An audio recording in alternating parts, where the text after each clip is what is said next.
Thank you all. So glad to see so many people here to celebrate and share good thoughts on behalf of our community. I want to call this meeting to order. Let's stand for the Pledge of Allegiance. I pledge allegiance to the flag of the United States of America and to the republic for which it stands, one nation, under God, indivisible, with liberty and justice for all. Thank you. We'll do roll call. Dr. Prusinski. Matthew Batinsky. Karen Warner. Amy Carney. And Donna Lewis. And Mike Sharkey is out for his birthday, so we're missing him, but he will be absent today. I move to approve the agenda as presented. I've got an item I'd like to pull, please. All right. I'd like to pull item 7E, monthly expenditure report from February 1st to the 13th of 2025, off the consent agenda, please. Okay. Any others? Okay. I move to to approve the agenda as presented, knowing that consent agenda item 7E will be pulled for discussion. I second that. All those in favor? Aye. All right. And I need my meeting decorum statement. Is this the one right here? Here it is. Okay, thank you. Citizens attending and are participating in Scottsdale Unified School District meetings, either in person, virtually, or telephonically, are required to observe the same rules of order and decorum applicable to members of the governing board and staff. Unauthorized remarks or demonstrations from members of the audience, yells, outbursts, and/or other disruptions are not permitted. Thank you, everyone. And that moves us to student and staff recognition. Dr. Menzel. Best part of the night. Good evening, President Lewis and governing board members, students, staff, and family and community members who are joining us to recognize just a few of the amazing things that are happening here in Scottsdale Unified School District. Tonight, I'd like to invite forward Dr. Pruniski and Dr. Dodds Karen as we're going to celebrate some very special students and then a very special staff member.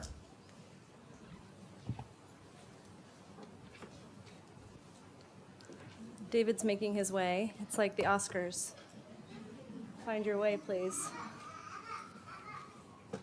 Thank you, Dr. Menzel. Good evening, President Lewis, Vice President Sharkey, who's not here, governing board members, Dr. Menzel and Mrs. Wagner. We would like to invite a pair of middle school students, Fabian Marquez Rodriguez from Tonalia's 8th grade class and Landry Bruyere from Ingleside's 6th grade class, along with their principals, Dr. J and Dr. Michael.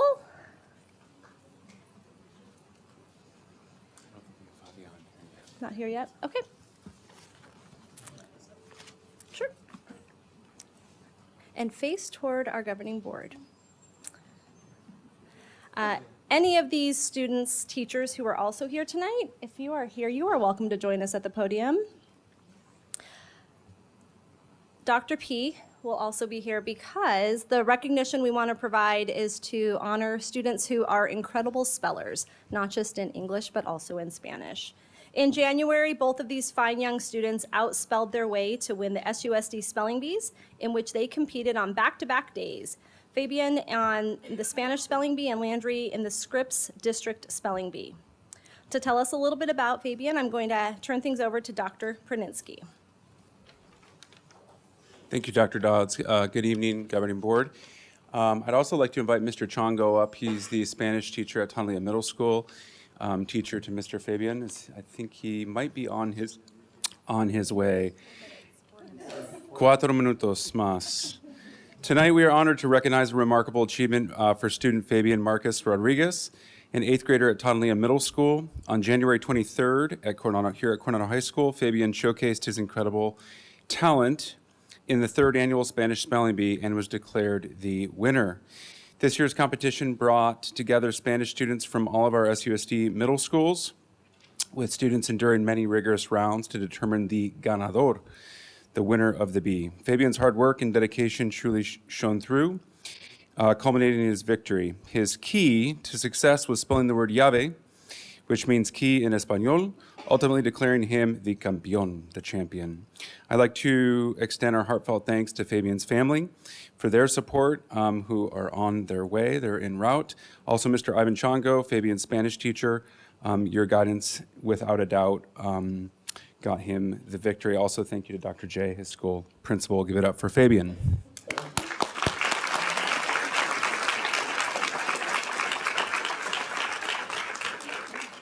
And we'll keep an eye out for him to be sure he gets recognized. Another neat celebration is the teaching and learning team. We oversee the district spelling bee, and that is where our friend Landry won, and he won with the word astringent on the very day after the Spanish spelling bee. We're proud of you, Landry. 2 weeks later, he and the top 5 finishers from our district spelling bee went on to compete in the Region 2 spelling bee, hosted with our neighbors over in Cave Creek Unified School District. Landry hung in there for 5 rounds. I bet you were like nervous and excited all at the same time. Do you remember your word that heard the fateful bell? Contrivance.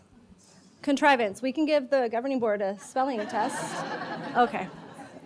I do think board member Carney was a speller back in her elementary school days and was a spelling bee champion. So you guys could have a spell off. Might be kind of fun. In Espanol as well, yes. But we are very proud of you. As for Fabian, he will be coming right here to Coronado High School, where he will study music and, of course, continue in with his spelling.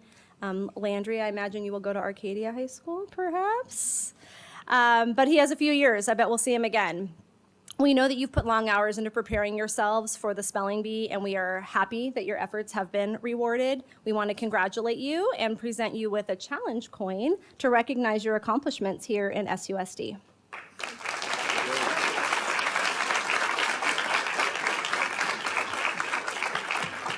Did Fabian arrive? We'll be sure we get Fabian to give you guys all a wave and a hello. In the meantime, you all will go take your photo outside. I'm going to stay right here for a minute. Thank you.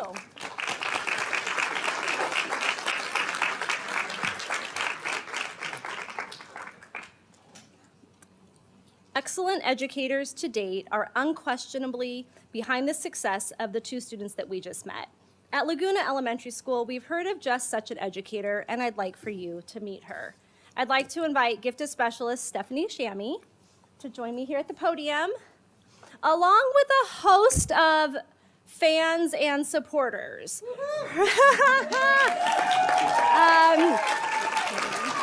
I'm proud of you.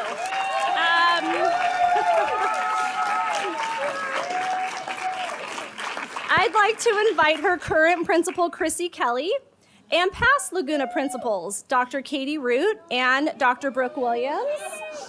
Katie Root.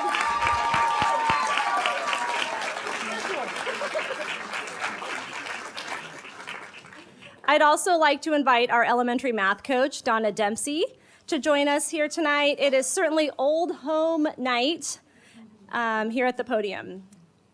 One of the highest accolades possible for K-12 STEM educators in the United States is the Presidential Award for Excellence in Mathematics and Science Teaching. And you know what happens. I always get verklempt when I get so proud of our teachers, so pardon me. Each year, up to 110 outstanding educators from across the country are recognized by the White House for their passion, dedication, and impact in the classroom. Recipients of the Presidential Award represent the best of STEM education, demonstrating deep content knowledge of the subjects they teach and the ability to motivate and enable student success. At our Laguna Elementary School in the heart of Scottsdale Ranch, there is a gifted specialist, Stephanie Shammy. Here to tell us a little bit about this terrific and dedicated teacher, the mastermind behind the school's makerspace, is her current principal, Mrs. Kelly.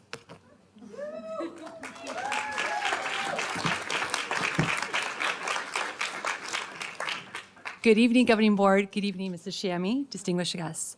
I am thrilled to present my amazing friend, colleague, and gifted teacher, Stephanie Shammy, for this amazing award.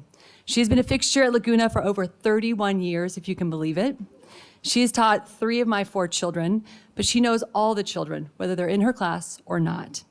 She's often in Laguna before school, after school, on the weekends with all of her family. They are a fixture at Laguna as well. She helps usually on the weekends with Prado del Sol parade floats, makerspace, all kinds of functions like Math Olympiad, Spelling Bee, and many more. She helps her colleagues become National Board Certified. She's always there for anyone and everyone. It is heartwarming to see good things happen to good people, and I'm selfishly hoping I get to tag along to the White House with her. But this has been a long time coming. She is a dedicated teacher. She is a wonderful fixture at Laguna, and we are so proud of her. Congratulations, Mrs. Shammy.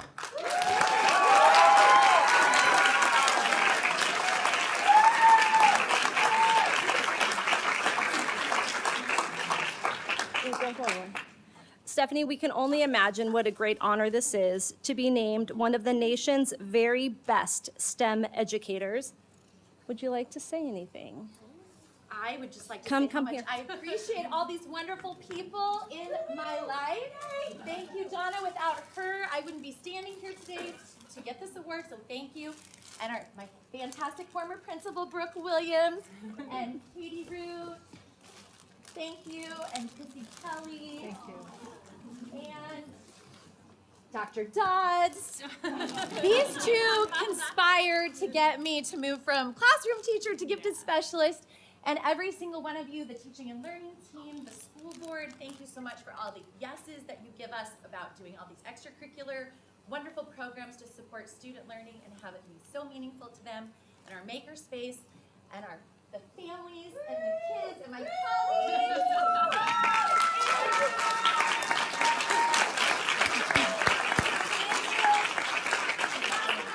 I really, really appreciate my family who truly is at school with me all the time, has sacrificed my time, and they're there on the stage setting up and all over. So thank you to my wonderful family.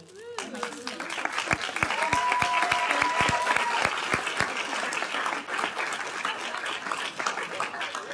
Stephanie, we'd like to offer you this SUSD Challenge coin.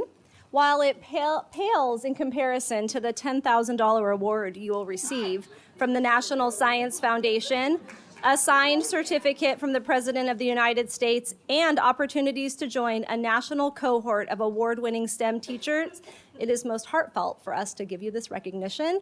You are so deserving. Thank you.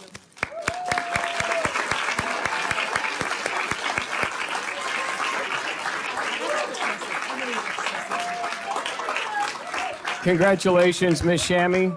I just also want to point out she is an SUSD legacy, Oh, right? I am a graduate of this school, Coronado. Absolutely. Our 2 boys graduated from SUSD. Thank you for that, Dr. Menzel. Thank you for everything.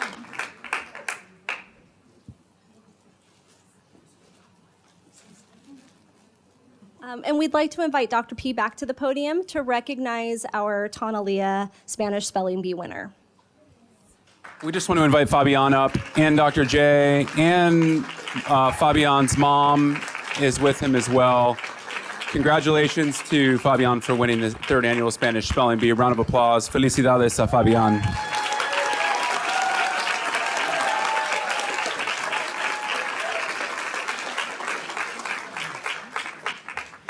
So we have one final giant celebration, and I'd like to invite to the podium Assistant Superintendent for Education Services, Leah Mitchell. Oh, thank you so much, Dr. Menzel. Good evening, President Lewis, governing board members, SUSD families, and friends. As we've already witnessed from 2 previous celebrations, and if you've witnessed public education even from a distance, it is no small task creating and operating a successful learning institution. I hesitate to use the perhaps time-worn expression, it takes a village, but that statement could not be more accurate. I'd like to take this opportunity to introduce you to 3 of SUSD's highly successful villages. Hohokam Elementary School, led by Principal Chuck Rentala. Navajo Elementary School, led by Principal Matt Patzloff. And Pueblo Elementary School,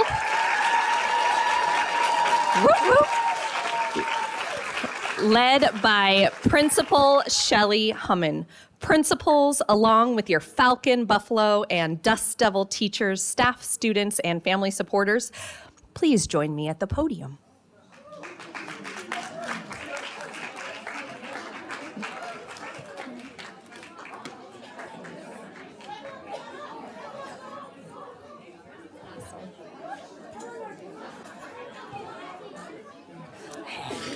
So exciting. All right. As they are all making their way up, I want you to just take a look around. And I'm so excited to introduce you. Please meet Scottsdale Unified School District's Arizona Educational Foundation A+ Schools of Excellence for 2025.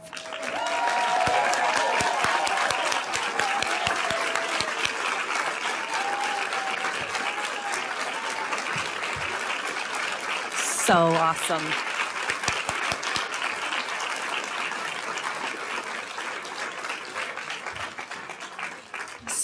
Each one of these schools truly went all in to examine every aspect of their operations to be able to apply for this most prestigious of Arizona public school recognitions. There were no guarantees that they would be successful. Regardless of the outcome, however, they stood to learn something about their schools that would make them better. Better for students, better for teachers and staff, and better for their communities.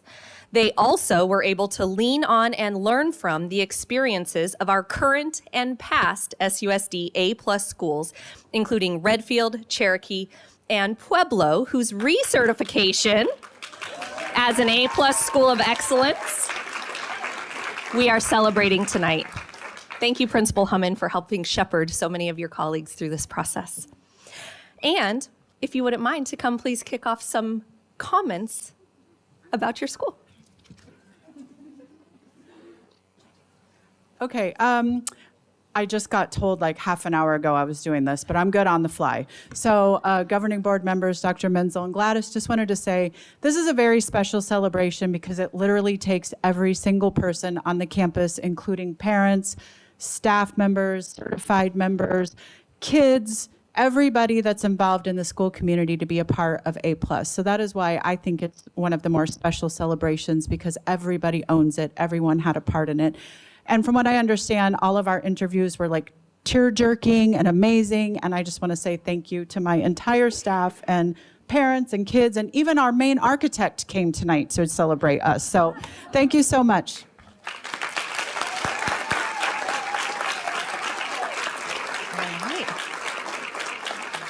Congratulations. All right, Mr. Rentala, you're up next. All right. Thank you, Governing Board. Thank you, Dr. Menzel. Just real fast, want to say congratulations and thank you to the Hohokam staff, students, and community. Earning the A+ School of Excellence designation is validation of both the great work taking place on campus each and every day and the special place that Hohokam Elementary School is. A special thank you to our application authors, many of who are in the crowd here right now, and our Hohokam APT for their support with our application and site visit. We were told we had excellent snacks. So proud. This was, on a personal note, this was one of the final items I wanted to check off before retiring. So really special that we pulled it off.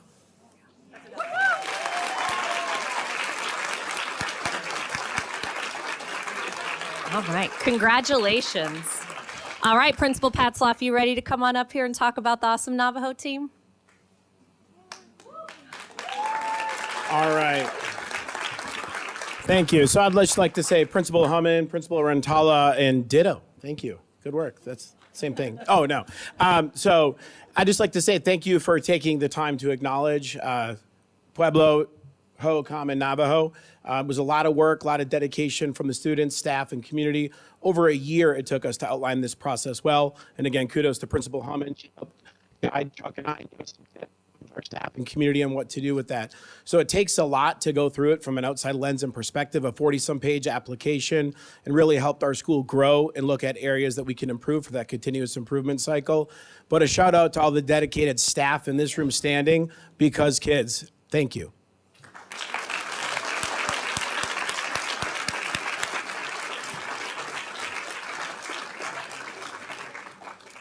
Thank you so much for those heartfelt words, principals. We are so grateful for what you and your schools do to strengthen communities and strengthen Scottsdale Unified School District. And the students. You guys may not realize it yet, but you will definitely hearken back or think back to your educational journeys at Hohokam, Navajo, and Pueblo at some point in the future, and you will fully understand that you were a part of something excellent. You demonstrate excellence, and you will get to carry that forward throughout your whole entire lives. Principals, I'm going to give you each a stack of challenge coins. Please accept these and use them with your staffs to commemorate this incredible achievement. So if we can hear it again, one more time for our A+ schools.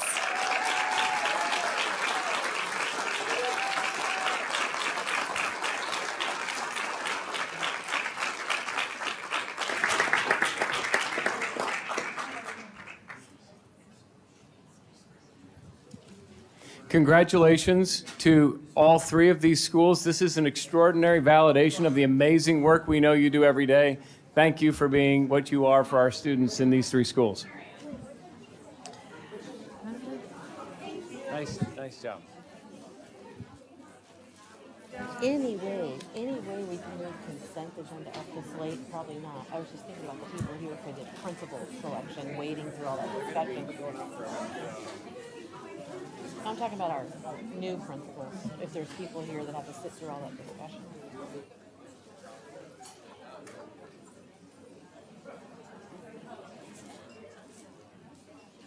They're going to want a picture.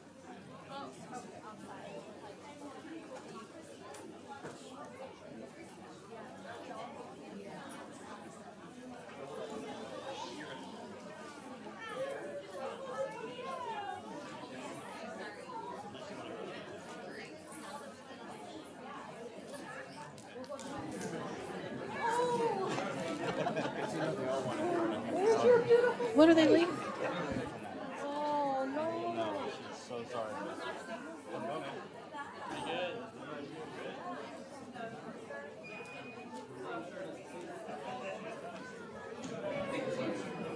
All right, what a great positive energy. Truly difficult achievements, something to be proud of. Thank you all so much. This brings us to our superintendent comments. Well, thank you, President Lewis and members of the governing board. It's really hard to top those celebrations, but I do have a few things to point out. March is a really busy month, and we celebrate a lot of individuals and groups that help make our school system special. This week is National School Breakfast Week during March 3rd through 7th, and we celebrate the importance of a nutritious school breakfast in fueling students' learning and success. It's also National School Social Work Appreciation Week, and we thank our incredible school social workers for their unwavering support for our students and families who help create positive, supportive school communities. We are also wrapping up Read Across America Week, which started on Sunday and runs through Thursday. Among SUSD's traditions taking place this week, student athletes from Saguaro High School visit their feeder elementary schools to read to the students. March is also Women's History Month, recognizing the varied accomplishments of women throughout history. This year's theme is particularly apropos for a school district. It's called Moving Forward Together, Women Educating and Inspiring Generations. March is also Music in Our Schools Month, and this is the 40th anniversary of this celebration to raise awareness of the importance of music education for all children. There's a great story in this month's City Sun-Times that features two of SUSD's outstanding music educators, Pueblo Elementary's Christy Bandolin and Chaparral High School's Sammy Brower. I recommend everyone give it a read. And speaking of music and the arts, I want to take this opportunity to invite all of you to the third annual Scottsdale Family Arts Fest that will take place at ASU Sky Song the first Friday and Saturday after spring break on March 21st and 22nd. Starts in the evening that Friday, 5 to 9, and then Saturday morning. It's a great free 2-day festival featuring performances and exhibitions by our outstandingly and outrageously talented SUSD students, family-friendly arts activities by our community partners at Scottsdale Arts Learning and Innovation, and the annual Ali Ortega Empty Bowls fundraiser, in which you'll find SUSD student creations up for bid, interactive demonstrations from City of Scottsdale departments, and when you get really thirsty and hungry from all of that entertainment, there'll be really great locally based food trucks to keep you hydrated and nourished. We invite the entire community to participate. It is an experience that you won't soon forget. Also, this past Friday, we celebrated the third Blue Zones approved SUSD school when we had the Blue Zones folks come out to recognize Pima Elementary. So I want to give a shout out to Pima. And finally, I want to say to all of our staff, students, and families that I hope you have a wonderful, restful, and safe spring break this coming week. Thank you. Thank you, Dr. Menzel. As we move into public comments, I will read the public comment statement. In compliance with open meeting law, the governing board may not discuss or take action tonight on any matters raised during public comments that are not on the agenda. However, the governing board members may respond to direct criticism, ask staff to review a matter, or that matter may be placed on a future agenda. Public comments will be conducted in accordance with Board Policy BEDH. As a reminder, each speaker will have 2 minutes. The screen will indicate the time. Please be prepared to close your comments and relinquish the floor at the conclusion of your time. The board asks that each speaker please introduce yourself by stating your name and whether you live within our school district for clarity on the record. We thank you for your time and attendance here this evening and your cooperation in following the meeting decorum and protocols. I will read the name of the speaker. When you hear your name, could you please come up to the podium? I will read the name of the next speaker to be ready on deck. Once you start speaking, your time will start. So we have 6 speakers this evening, and Jenny Clark is first, and Jeff Ratte is our second speaker. Jenny, come on up. Can I do it as an example? Good evening, board. My name is Jenny Clark, and my husband and I live within the boundaries of SUSD. And one of my children was recently evaluated and qualified for special education services through proportionate share. But our child has been effectively blocked, like dozens of others, from receiving the special education services and related funding that they qualify for. I am extremely familiar with this process as a former appointed member to the Arizona State Board of Education by former Governor Doug Ducey, and as a parent advocate for over 7 years. Under the Individuals with Disabilities Education Act, districts are required to spend a portion of their funds on private school children with disabilities. The U.S. Department of Education outlines that when a child qualifies for proportionate share funds or services, quote, there is a preference for the services to be provided in the private school because the department generally believes that unless there is a compelling rationale for these services to be provided off-site, LEAs should provide services on-site at the child's private school so as not to unduly disrupt the child's educational experience, end quote. According to the February 10th memo, which I have here, that you received from your Director of Special Education, SUSD has received nearly $2,031,000 in the last 5 years, and only 7 students, such as my child, were served. Why? Because SUSD requires parents to take off work, drive our children to an SUSD school during their school day, and that an SUSD teacher whom they do not know will provide the speech therapy and reading support that our children qualify for in a group setting. This is in direct violation of the U.S. Department of Education official guidance. I would like to ask the board to direct the Director of Special Education to release these proportionate share funds and investigate why they have not been spent in the last 5 years. Paradise Valley Unified has done an incredible job under proportionate share. I know because one of my other children qualified last year, and they did a block grant allowing us to get services at our private school. The board has a chance to remedy this grave error. Thank you. Thank you. Jeff Ratte is next, and Marina Lee will be on deck.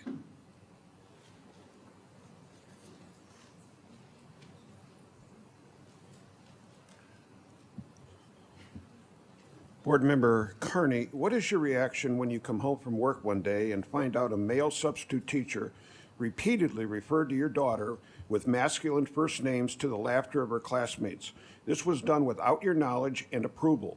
Then you find out if this teacher would have called your daughter by her actual name, the one on the roster the teacher was given by the office that morning, Dr. Menzel would have arranged for that teacher to be suspended and fired. On January 9th, a federal judge issued a direct order to every superintendent and school board in the country. It is unconstitutional for a school district to force a teacher to call a girl by a male name. He ruled that would violate the teacher's First Amendment right to freedom of speech, and there cannot be free speech retaliation. Let me repeat, no free speech retaliation. As I stand before you, Dr. Menzel will not let me sub in the Scottsdale schools, won't let me be a paid coach, is blocking me from doing my veteran presentations, and stole $1,800 of my money and gave it to a close personal friend of a former board president for supporting his woke agenda. Every day that this retribution goes on, that superintendent and you 5 board members are in violation of a direct order from a federal judge. You're following advice from the law firm Gus Rosenfeld. Recall 2 years ago, the Secret Dossier National scandal. They advised the Democratic-led board to ignore the parents, so they sued, and the settlement was $200,000. Now they're advising you to ignore me. There were 2 lawsuits settled around the judge's decision. Both involved teachers who were forced to resign rather than call girls by masculine names. The first one just settled for $450,000.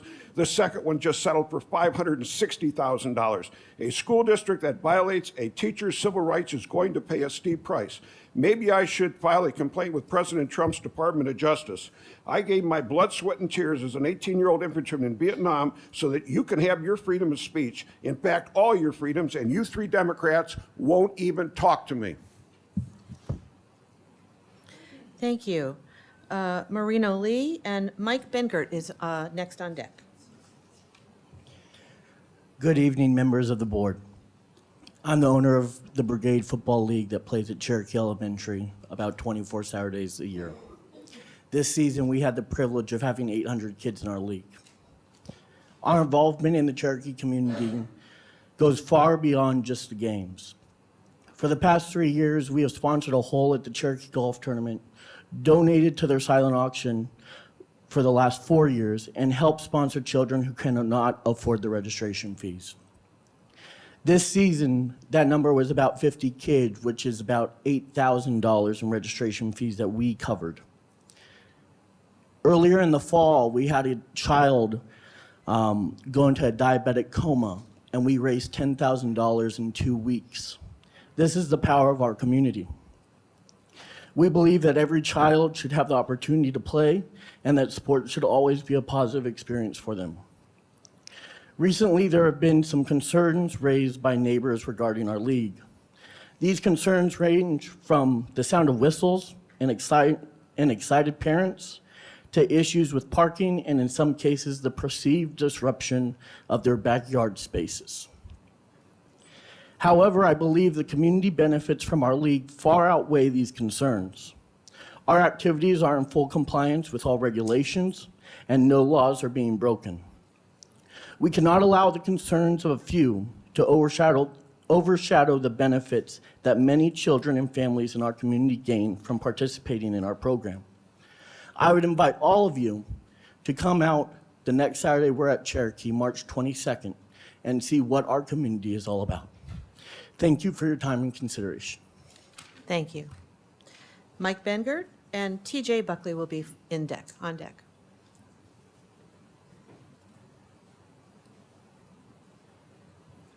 As members of the SUSD Governing Board, you need to assert your legal authority and responsibility to manage the district and stop ceding your power to Dr. Menzel. The FY 25-26 budget is the place to start. The initial budget presented was prepared with virtually no input from this board. In response to Dr. Petinsky's question about board input, Dr. Menzel said you missed your opportunity last year when the staffing student ratios were established. This board will ultimately approve a budget for next year, making it your budget, not Dr. Menzel's. Everyone talks about the importance of academic results and providing a world-class education. If you truly believe that, it should be reflected in the budget. Dr. Menzel's budget doesn't. The new AZ Auditor General's report shows that SUSD is at historic lows for classroom spending and teacher salaries are below the state average. Dr. Petinsky was right when he said that unless there are fundamental changes made in the expense structure, we will be back doing the same thing again next year. Why not start looking at the expense structure now? Cutting 12 district staff positions for next year represents 3% of a staff of over 400, not exactly drastic cuts. Why is no one asking what the district staff is doing? For example, what are the 13 full-time equivalent staff in desegregation doing? Or 13 working the state and federal titles 1, 2, and 5? Or how about 10 working student information? Do we need 7 full-time equivalent working in communications and 7 in community education? Tell Ms. Crozier you want a budget without cuts to school-level instructional positions. Tell Dr. Menzel you want to schedule the public hearing before the final budget is presented to the board and to allow for a reasonable time for comments. 2 minutes is too short. To reverse the trend of declining enrollment, there needs to be improvement in the academic outcomes. Cutting teachers and adding unlicensed social workers will not improve test scores. Doing so tells the community that you are not serious about education.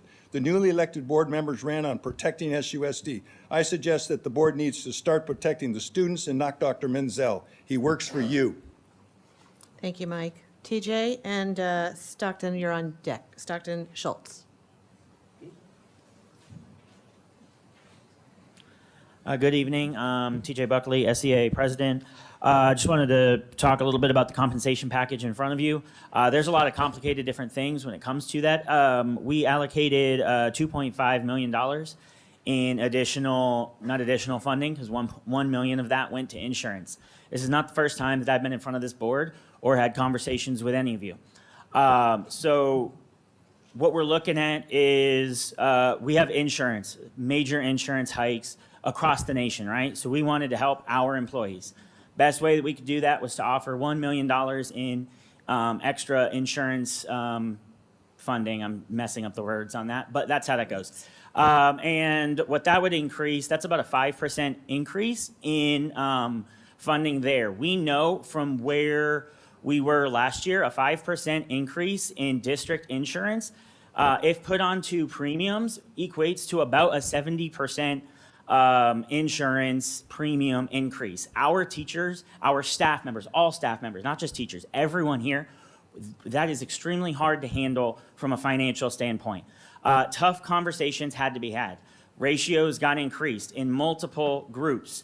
We are, as SEA, looking at each one of those ratios to make sure that our people are not overburdened. We are here to protect our people and to help with their voice.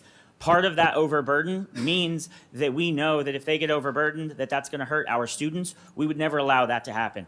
Our students are our number one. We are with them every single day. They are who we work with every day. Those are the relationships that we build.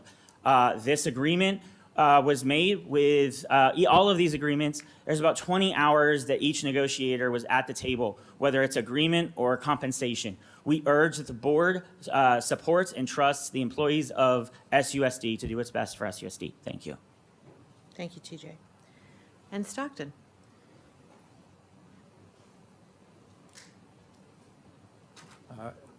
Hello, everyone. Thank you for the time, Dr. Menzel and the board.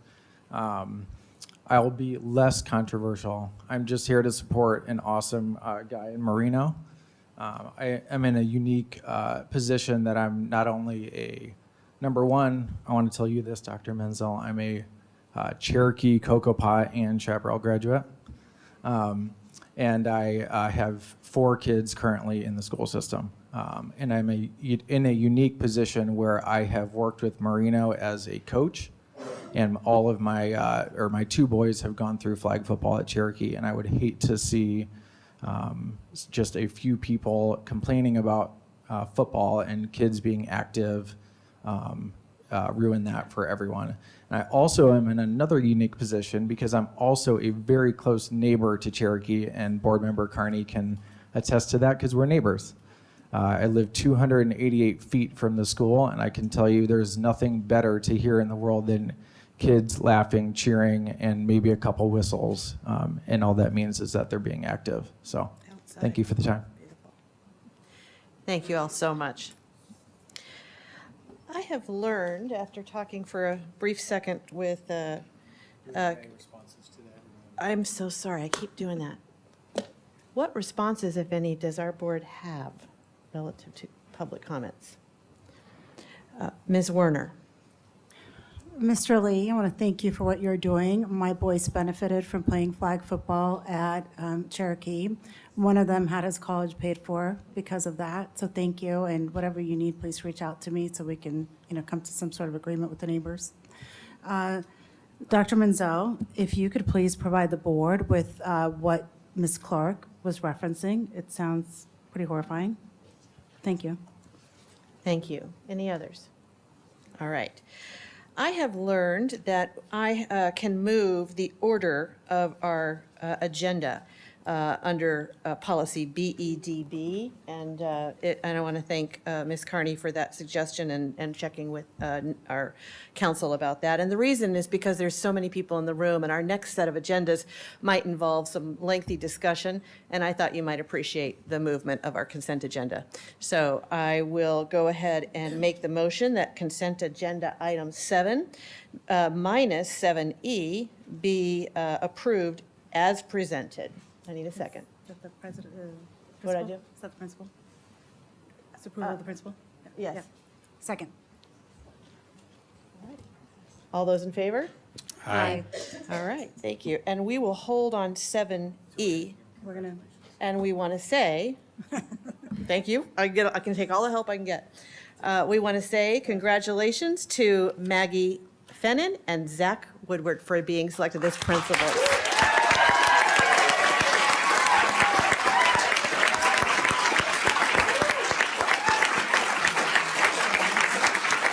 They're both internal. Do you want to say anything? Say something.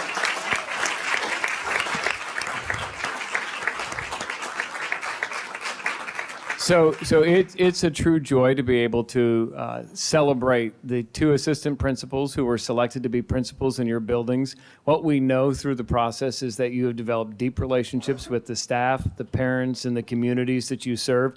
There is tremendous joy and excitement about the leadership on the horizon. So we're looking forward to you stepping into those roles, and thank you for being willing to continue to serve students in Scottsdale.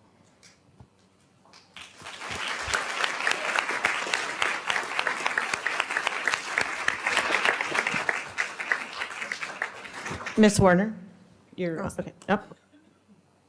Congratulations. Now, do I finish consent or do I go back? Okay, let's just finish it. Okay, so item 7E has been pulled, and if anybody would like to go ahead and take off, you're welcome. Go ahead and feel free, comfortable. And we'll move to consent agenda item 7E. Ms. Werner. Ms. Carney. Thank you, President Lewis. Yes, I asked to pull consent agenda item 7E, monthly expenditure report, to discuss the expenditure of lobby services from State 48 Public Affairs.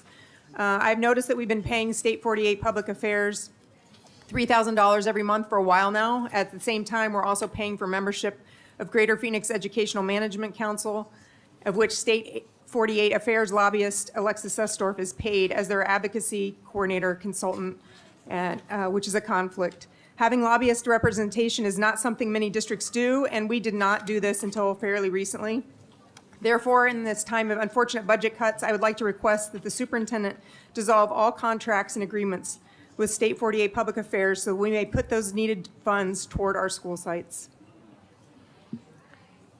That's not agendized. You want to speak to that? Council, I want to just confirm my understanding. There's not an agenda item to dissolve a contract on the payments that are in front of the governing board. That would need to be a separate agenda item. That's correct, Dr. Menzel, and I think the accounts payable report is a monthly report that's required out of policy DJE, I believe. So this isn't an action item. I believe it's just a, well, it was on consent. So it's approval of accepting the expenditure report, right? So it's not approval of the expenditures themselves. It's an agreement to pay a bill, is that what I'm hearing? No, it's a monthly notice to the board of these what the expenditures were.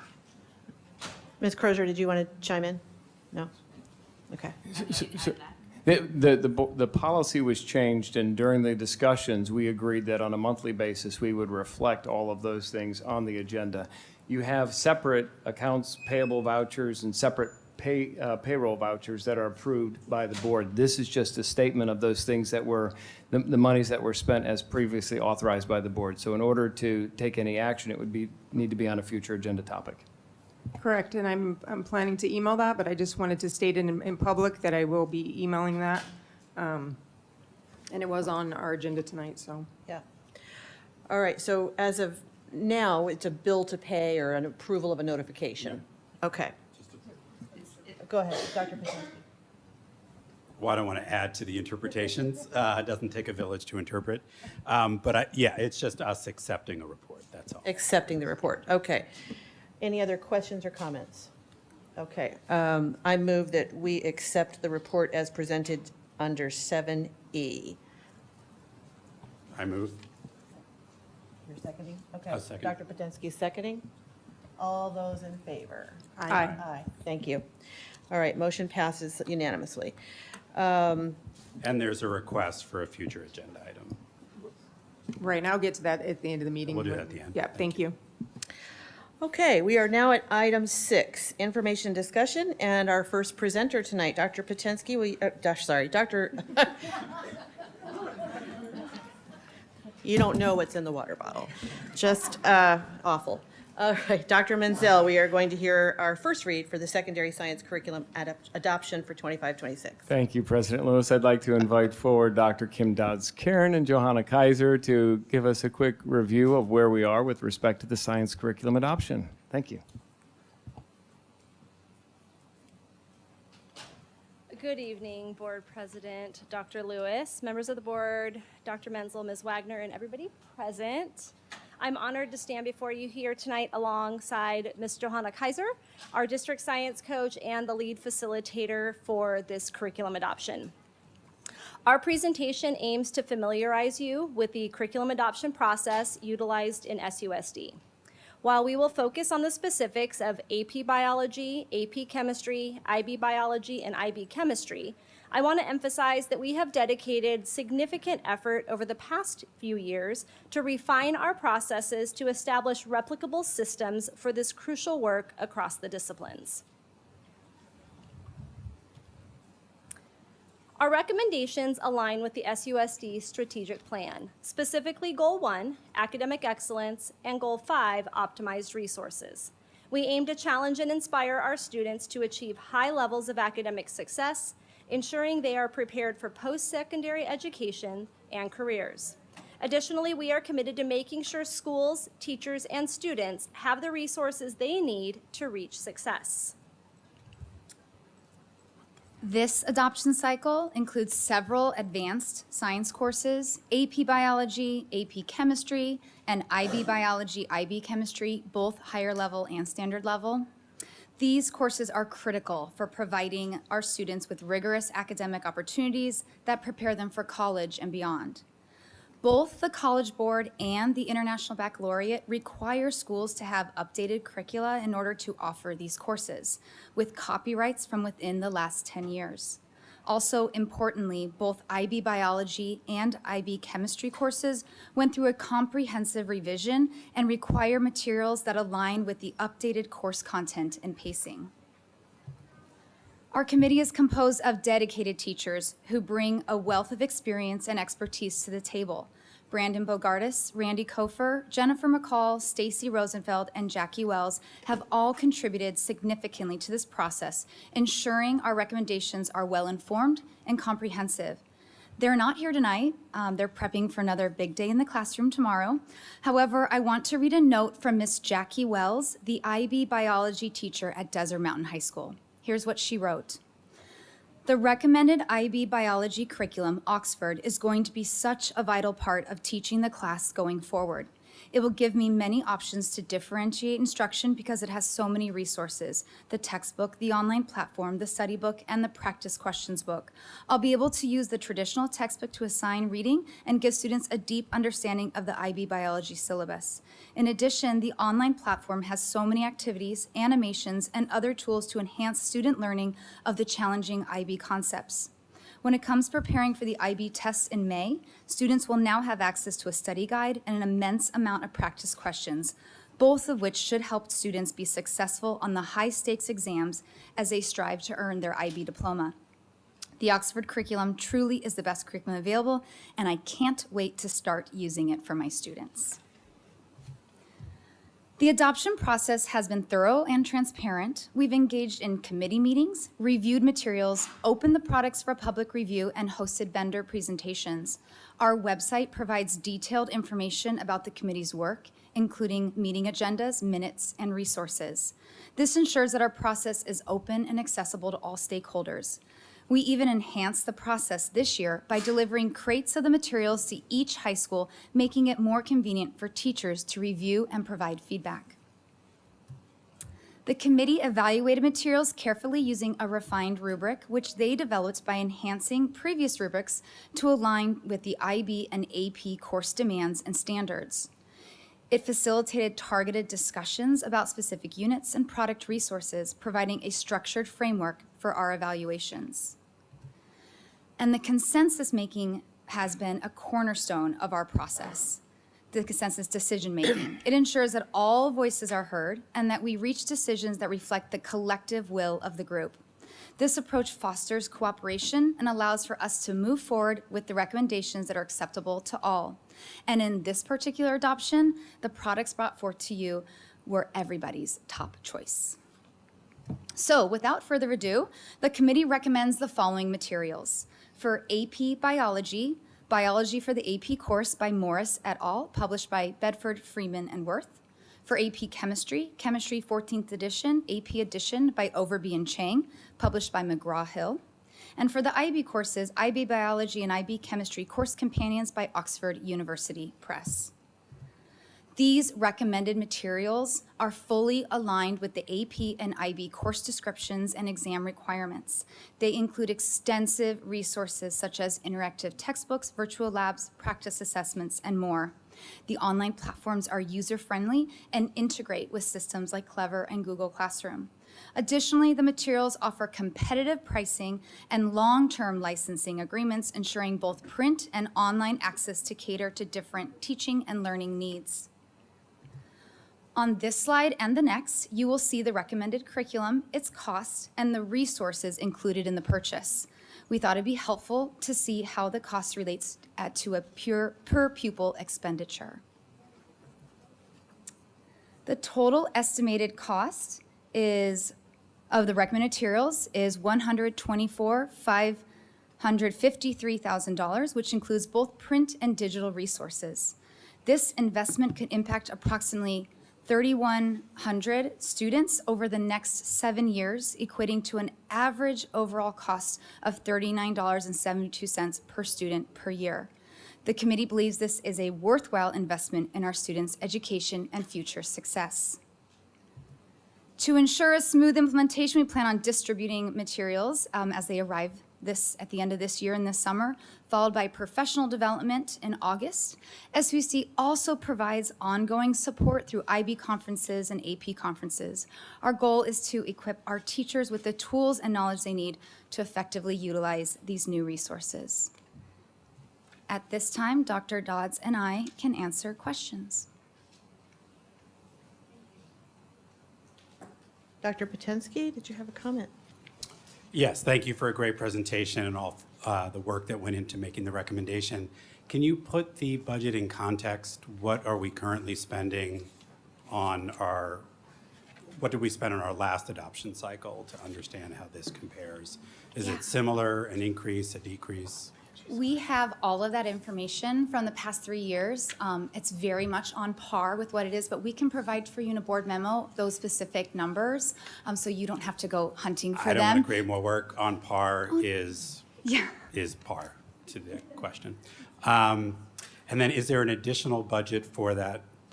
Are there additional expenses associated with professional development, conferences, the implementation beyond the resources themselves? Great question. The professional development for these specific resources is embedded in that cost. Okay. When and if teachers do go to IB conferences or the AP Summer Institutes and conferences, there are additional costs with that each year, provided through either teaching and learning or the IB program. Thank you. No other questions? I was curious about the parent time was it parent involvement in the conversation? This particular committee, President Lewis, did not involve any parents. We did not have any parents who applied for the committee. For public review, we did not receive any parent feedback. But we offered. Of course. And I was mostly interested, as a former science teacher, about the virtual labs. That just got me going. Is there an example you might be willing to share that's not lengthy? No, but I Just know how long I could go on this. I won't. But I did want to just share that that was an important component.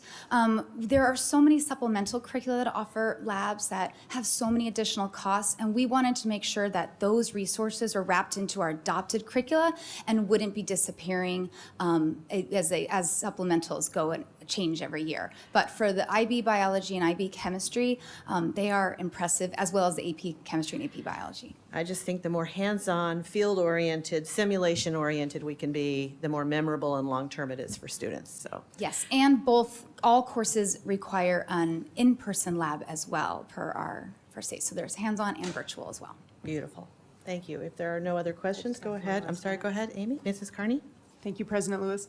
Since you brought up the parent feedback and review, this is still open for review, correct? Until what date?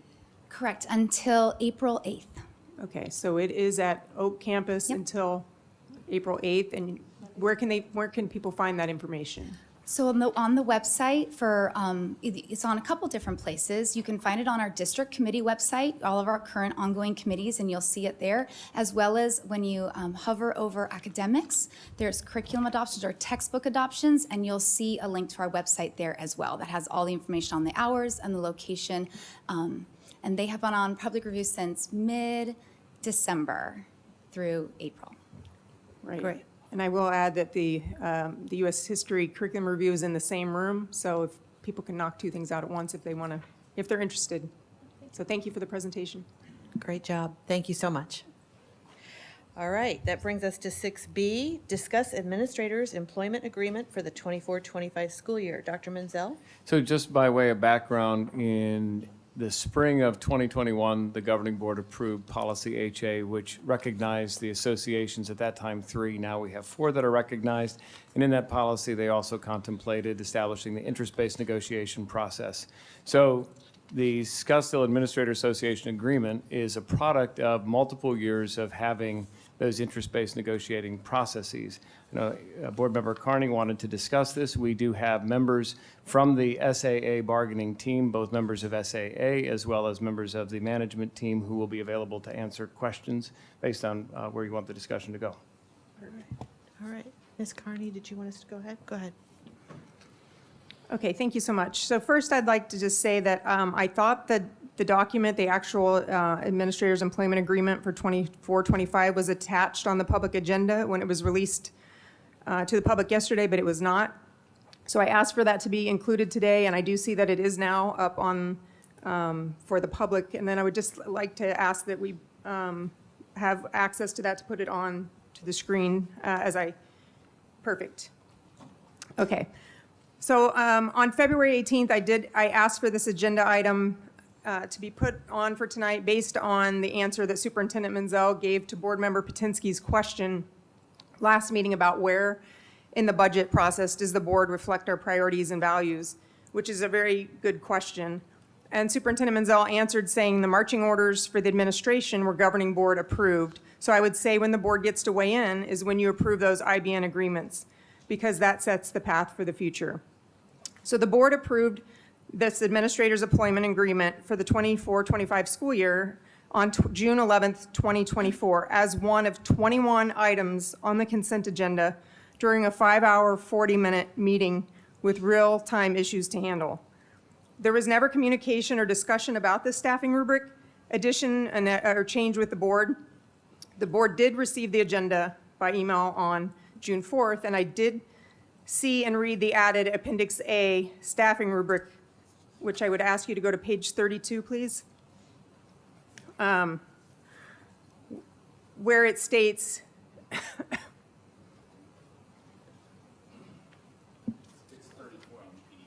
oh, okay, sorry, on mine. 34, there we go.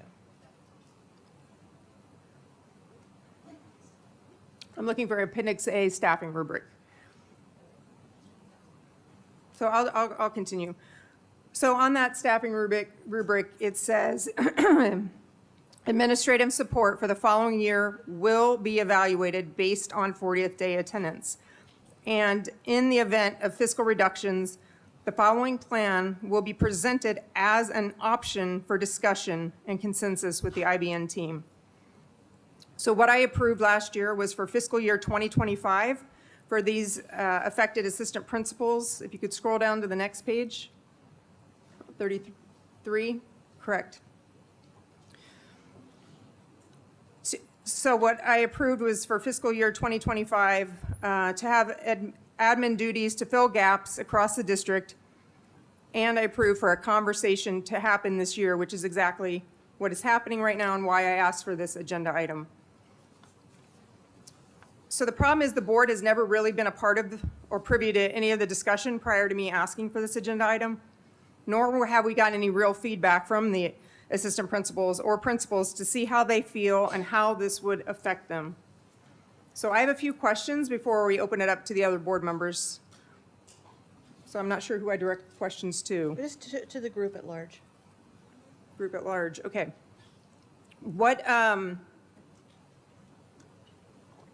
in the Birdwell era, I know that the district went to 0.5 assistant principals in some of our schools, and it was not successful.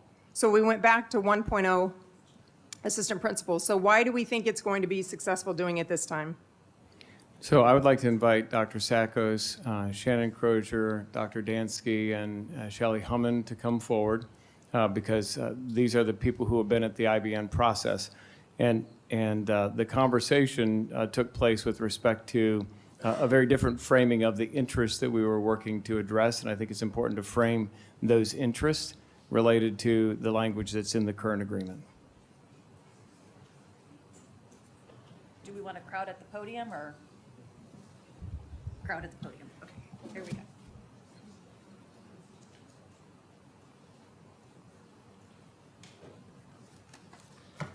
Right, good evening, governing board members. So I know that Ms. Crozier did provide a memo that outlined our process from last year, but I just want to take us a step back to the fall of 2023. Ms. Crozier, myself, and Shelley Humman were on the committee, and Dr. Dansky just joined us this year. And I just want to take us back to that point in time where the SAA identified 3 of their interests, that being salary, benefits, and working conditions. Of course, naturally, this is attract and retain. So we attract, of course, our administrators and all of our staff and retain them by raises each year. So with declining enrollment, the increase in operating costs, the group began a very robust discussion. I think we had 15 meetings at that time, 13 meetings in which we really talked about what does that look like for each school to have administrative staffing that is proportionate to the respective school. So we had our smaller schools where you may have, I'm just going to make up a number, 20 staff members to evaluate, and a larger school like Desert Mountain where you're going to have 100. And so you look at what is it going to take in terms of student supervision, the teacher supervision and evaluation with administrative ratios. And so it was important for the team to come up with those administrative ratios, much like we have our student ratios for our class sizes as well. So that was kind of the thinking that we started back in IBN back in the fall of 2023. A little bit of background information. Great, thank you. So my question is, we did this in the past, 2018-ish, and it wasn't successful, so we went back to full-time APs.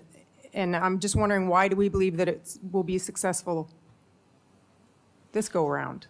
So through the process, there was a, scoring rubric at the time, and so utilizing their interest, the collective team felt as though there are ways to make this work. I don't oversee elementary schools, so secondary schools have not been impacted, so I can't really speak to the success or lack of success at that level, but perhaps Ms. Hammond can talk about some of the challenges. I know that prior to this meeting this evening, Dr. Cruz, along with her HR team, had a meeting with myself, Ms. Cerna, and those impacted schools, and we talked about some of the what worked last time, what were challenges last time, and we're allowing the staff members to provide feedback on, how we can make it work, learning from years past. So we don't have a solidified plan yet because we're not telling the staff members where, or the APs that'll be halftime, where they have to go. We're going through a process in which they can look at, do they want elementary, middle school, or high school? Do they want to work in the north or the southern part of the district? So they're going to be part of the problem solving.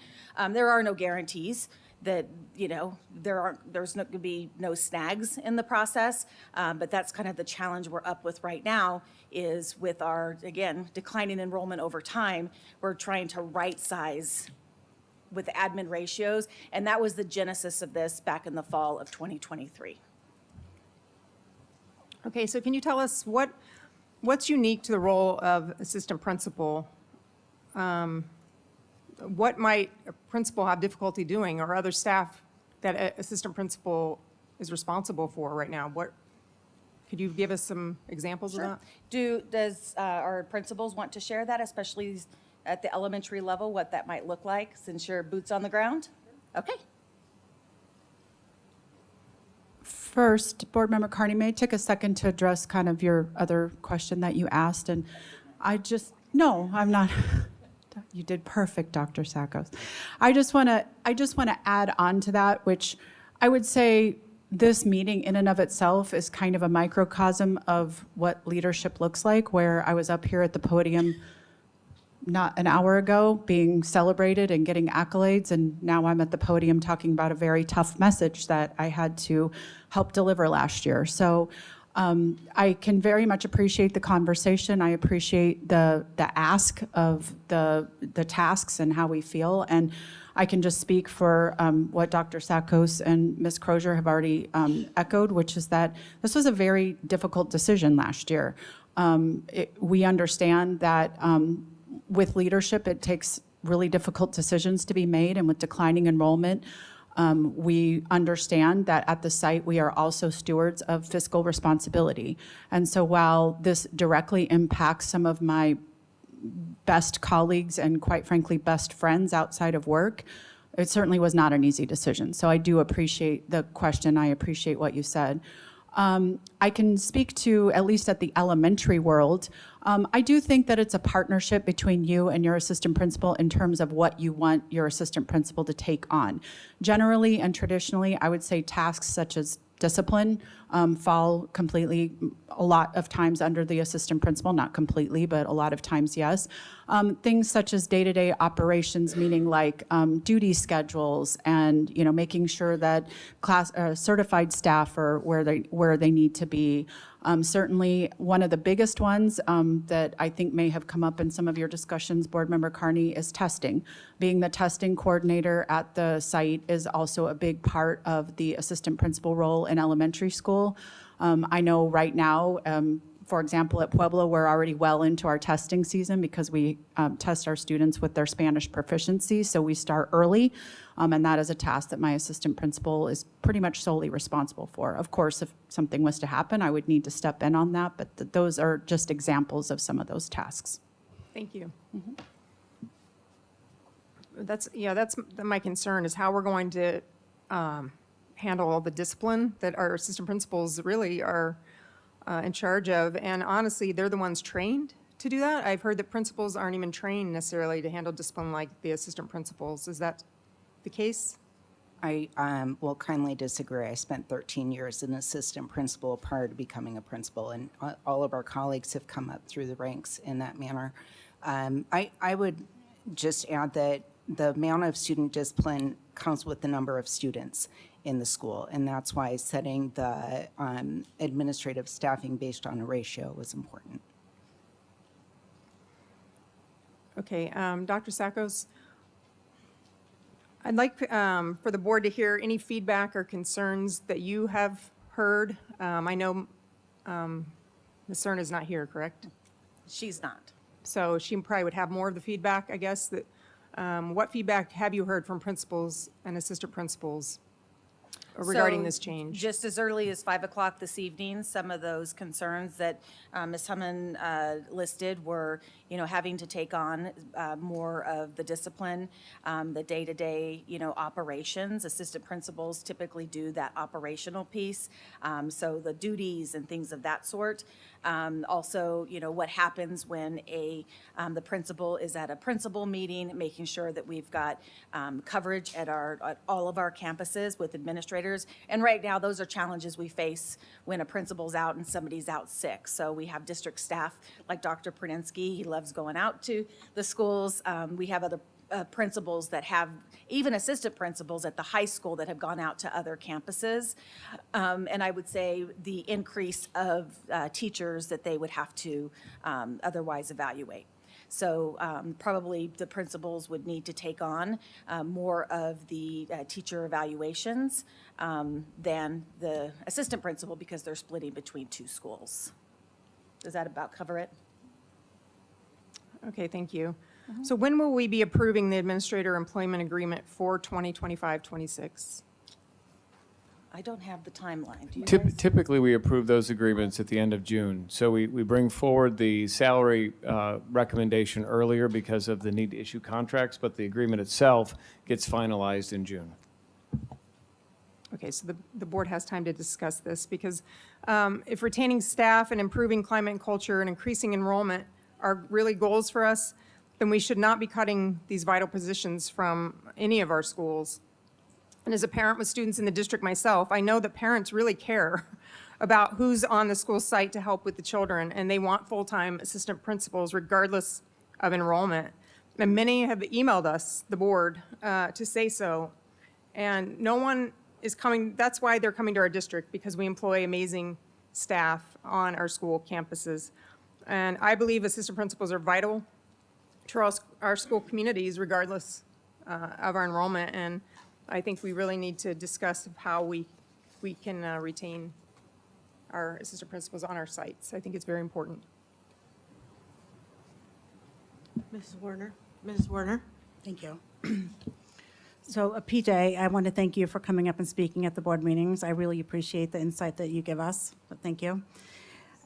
We don't have insight to what happens in the IBAN meetings, but I just wonder if, when you guys are talking, what conversations happen around cutting district level administrators, assistants, and so on. And I say that because you can run a school with teachers and principals and no district staff. You could, not this big, but you could, right? We need the teachers. But if you only have district administrators, you're not running a school. So as you all know, I place a heavy weight on our site staff and have always been against cutting assistant principals or really site staff at all. So with the cabinet making 100% more than the average teacher pay, I am certain that if you started taking a look at district level individuals, and these are tough conversations because nobody wants to think that their job is on the line or that they're going to be cut, but we're having them about the assistant principals. And I think we need to redirect the conversation to where can we cut at the district level and some of these other non-site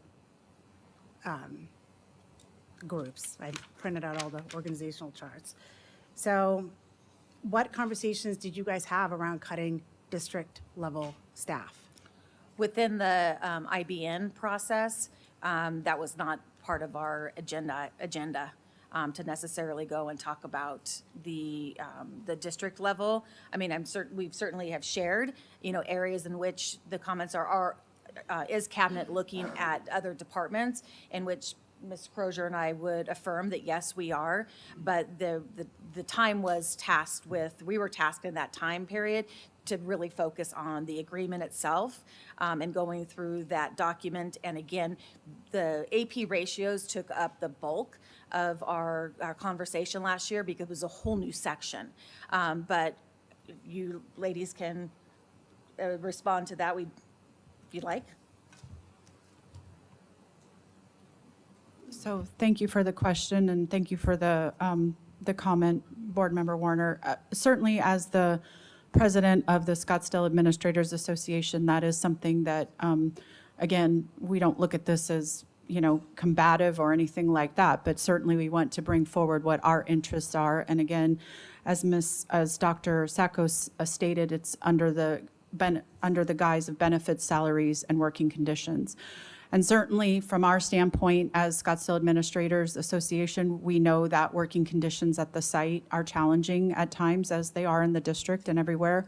And so we wanted to be sure that our voice was heard. I can attest that both Dr. Hirsch and I last year as co-presidents, and this year with President-elect Dr. Dansky, we meet I believe at least once a week, or once a month, pardon me, if not more than once a month with Dr. Menzel.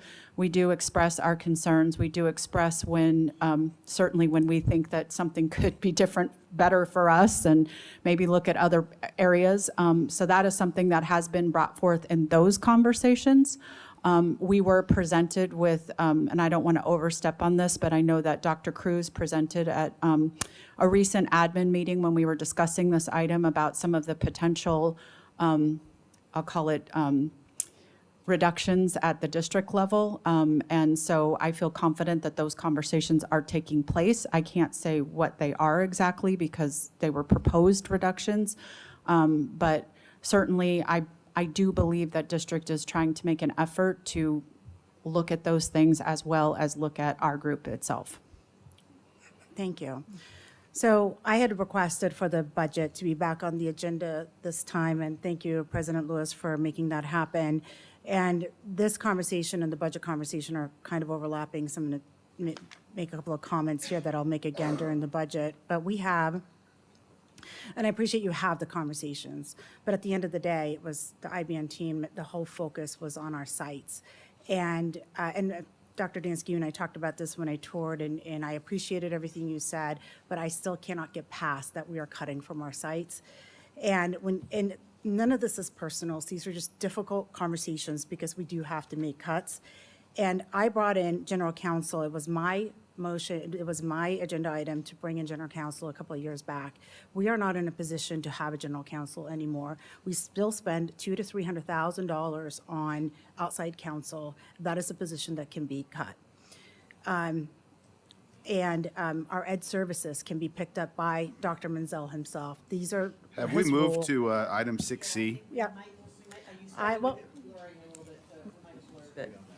But- so anyway, so I'll pick those back up. But so as the IBN teams, I would just hope that you all look at what are other positions that can be cut so that we can keep our site staff. Thank you. Dr. Potensky? Thank you. How many sites are affected by the ratios? It originally was 6, but I think that has since been changed to now 5. 5. So 5 sites out of, I always forget if you include online as this, I know it's a site, but I mean, how many relevant sites? 29. Okay, so Well, 5? that's all sites. Elementary, middle, high school, there are 29. Okay. But it's 5, and it impacts the assistant principals at the elementary level with student counts less than 450. And 1 K8. And K8, my apologies. Okay. So it's going to impact 5 out of 29, all of which are elementary except for 1, which is K8. What's that? Oh, yeah, and one middle, my apologies. Dr. Hummon, which I have to apologize for because I said Miss Hummon, so I just got that in. Dr. Hummon. Thank you. Is that relevant to the 5 out of the 29? Sorry. Yeah, no, thank you for helping me with that. Part of that ratio change, it also adds at a couple of the schools. So some of the larger schools had TOAs, some of which had been funded out of their school's funding accounts, results-based funding. And so it looks at the larger schools and says the district is going to pay for an additional TOA if they meet that ratio. So there's some add, and there's TOAs that may be on the campus now that aren't funded from the district. What does TOA mean? I'm sorry, teacher on assignment. So essentially, it's another position helping out in the office. Their function is administratively within the school because they have such higher numbers of students. Okay, so based on these ratios, out of 29 schools, 5 would experience a reduction, all of which are elementary except for one, which is K-8. So 3 elementary, 1 middle, and 1 K-8. I'm sorry, Yep. 3, okay. And you're making the point that the ratios also are increasing resources at a different set of schools. There's some schools that have TOAs now, teachers on assignment now, that help out with administrative needs, that the schools could no longer continue. They're funding them out of their own resources. The district would be funding those. So there's staff that they have that would potentially go away soon that the district would now pay for. That were included in the ratios that Yes. were a part of the IBN process. Yes. So it was based on the number of students to tackle the discipline issues on the site. And so we have, you think Cheyenne with nearly 1,000 students, or Cocoa Paws, a large middle school, compared to smaller middle schools. And so it's based on the ratios themselves in order to support the needs on the campus. So this is based on a assumption of where, I'm going to use the term enrollments. I know that there's more technical ways of defining the concept of an enrollment. This is based on a forecast of where we think enrollments will come in. If in a school, enrollments ended up above the ratio, they would, under this agreement, they would get their AP back, their assistant principal back, correct? Well, I think that's something we're going to have to talk about because within the SAA agreement, it specifically says that we will use our 40th day count to staff to the ratios established. So the and my 40th position is. day into an academic year, we would, So essentially, the answer is if in the fall, the numbers go over the threshold where we could justify making that 0.5 a 1.0 FTE, we would recommend doing that, not waiting till the next year. but it's not formulaic. Because It's a because judgment. this hasn't been tested yet, so it's not something that has been determined in the formula itself. It's an option. The recommendation would be that if the numbers warrant it, you'd move in that direction. I was looking at the current enrollment in the schools that are low, and they're significantly below because kindergarten registration in those sites is pretty small. But if that grows significantly and the reality on the ground changes, then we can move based on this formula. So if someone was at 390 and they end up at 410, and the 400 was the threshold because they have enough special ed classrooms, we'd recommend 1.0 for next year. We wouldn't wait till the following year to remedy that. Got it.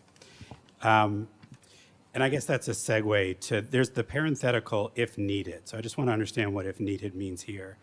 Does if needed mean we are forecasting declining enrollments and budget shortfalls, and therefore we need to move to these ratios? Or does if needed mean of the different ways that the board could solve for the reduced funding, if we chose to go with assistant principals, these would be the ratios that would guide us? I don't know if I'm, I think it's safe to say that we were operating off the, if needed, to reduce or to staff to ratio based on our economic forecast, and that being the decline in ADM. okay. I think my next question makes more sense in the budget discussion, so I don't want to get my hand slapped. I'll wait Agreed. until then. And intensity of program, perhaps, if you move the intensity of program, would that be an add of if needed? You add another highly special needs program. Yes, thank you. So there is a caveat in the agreement that it's 450 and below. Well, 450 and above is the 1.0, but if you are above, in between 400 and 450, and you have 3 or more special education classes, self-contained classes, and/or are Title I, then that would give that school a 1.0. And I am happy to resend. I think it's been about a month since we sent Dr. Cruz sent the original B memo that shows the impacted schools, if that's helpful for the future. Yes, and I maybe it does make sense now. I find the idea that wouldn't it have to be more of if we were to choose to make APs the way that we get to the budget shortfall, these are the ratios that should guide it, as opposed to interest-based negotiations prescribing for the board how it would meet budget shortfalls a year and a half in advance of the actual timeframe. I just find I'm challenged by that. And I think the language that Ms. Warner just shared, in the event of fiscal reductions, the following plan will be presented as an option for discussion and consensus with the 2024-2025 IBN team. So do you recall what that might reference? Well, that's what's happened here. That's why this conversation is happening at all, because the financial situation of the district as a result of declining enrollment has necessitated having this discussion with respect to the ratios. We had ratios for class sizes that have been in existence before I got here, and they continued as those same ratios as the community renewed the M&O override.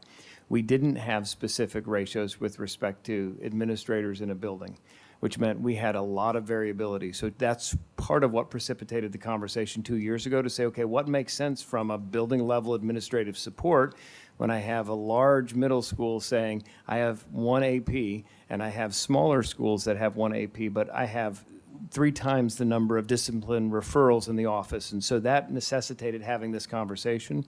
That was a 2-year process to get to the conversations we're having now, but it's the budget constraints that have triggered moving to what it says for FY26.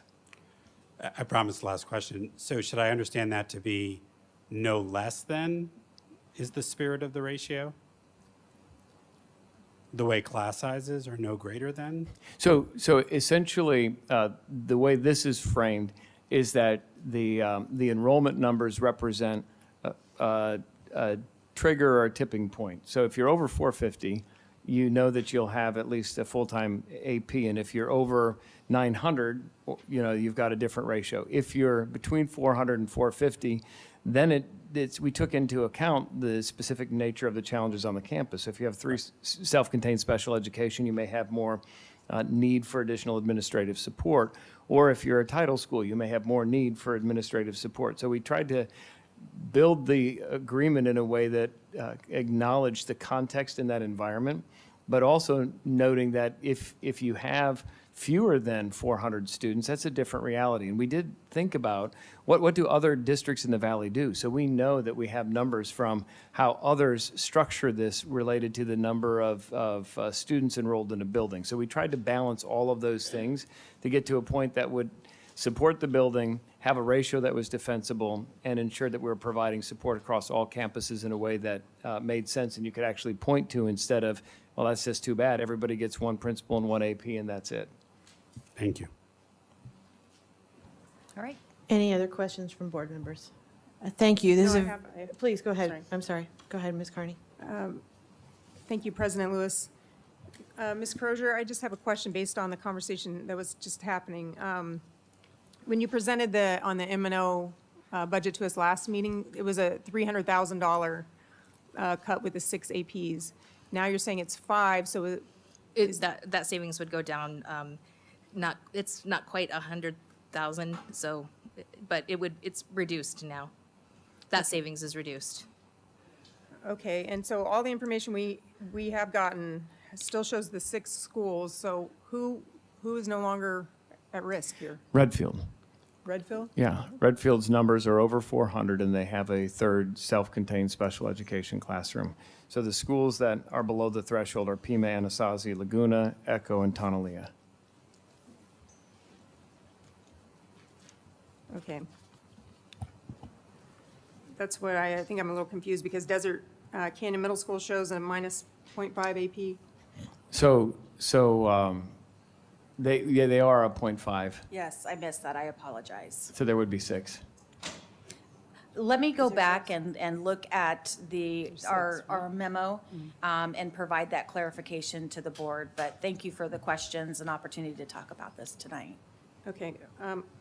I would just like to recommend to my fellow board members that we change the admin employment agreement for 25-26 using the same criteria as we are using this year for fiscal year 2025. and find the budget cuts of $250,000 elsewhere, which we can discuss in the next agenda item. All right, that brings closure then to our discussion on the administrator's employment agreement for 24-25. Difficult conversation. I know this has been going on in multiple settings, and I'm so sorry for all of us to have to tug of war and struggle through it. Thank you for your time and the intensity of your focus. Sorry, I'm could I, Dr. just Pensky. one hopefully friendly note. When you share it with us, sometimes I ask questions, and not that I know the answer, because that would be a waste of everyone's time, but I think it's important for the public to understand things. So when you send the updated list, will that be in a way that the public has access to, or just the board? We can make it available for the public to understand as well. Thank you. Yes, thank you. Again, thank you so much. Difficult conversation. As we move into item 6C about the budget discussion, Dr. Menzel?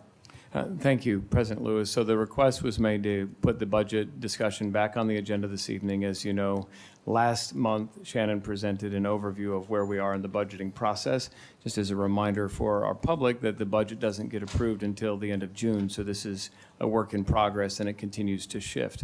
We do not know what the specific questions are that governing board members may bring forward tonight, and respectfully, we will take notes and prepare full and thorough responses to the questions that are raised, but look forward to hearing what's on the mind of the governing board members. All right. Ms. Werner? Thank you. So when I made this request, it was regarding the cuts, and I made that very specific in my emails because I think it is important, like I said before, is that we are looking at the district cuts before we look at site staff. And what I was saying before is, so you, as a district level, you all have your own administrative assistants. And in our neighboring schools, the cabinet and the district leadership shares assistants. So what savings can be done by job sharing or reducing cabinet level assistant staff down? And you can, you can take notes and you can get back to me, it's fine. The other one was, like I said, and respectfully, these are tough conversations, they are not personal. The general counsel was brought in, I think it's 2 years ago. We are not in a position to carry a general counsel now and can rely back on the outside counsel, which we still are. We also brought in the, when the associate soup went out and then we didn't have anyone, and then we brought in the education services. These are jobs that fall within the superintendent's job duties as well. And so there's another area. But we have to look at it, and then I can go on marketing, and like somebody else said in public comment is the federal grants in Title I. That department has grown drastically, and what is the ROI on that? And I'm not going to support and will not vote for cutting of assistant principals or really site staff at all. And I didn't do this last year either, and I would like to see cuts made from the district level. And like I said earlier, the average teacher pay is about $58,000. The average district administrator pay or cabinet level pay is over $130,000. So the pay disparity is just a struggle, and for me, because I think that our teachers should get paid more. And again, I'm just like a broken record here. I'd like to see, for the board to see, making cuts at a district level as opposed to our sites. So if Thank anybody you, would chime Ms. in on Warner. that. Thank you. Other questions? Ms. Carney? Thank you, President Lewis.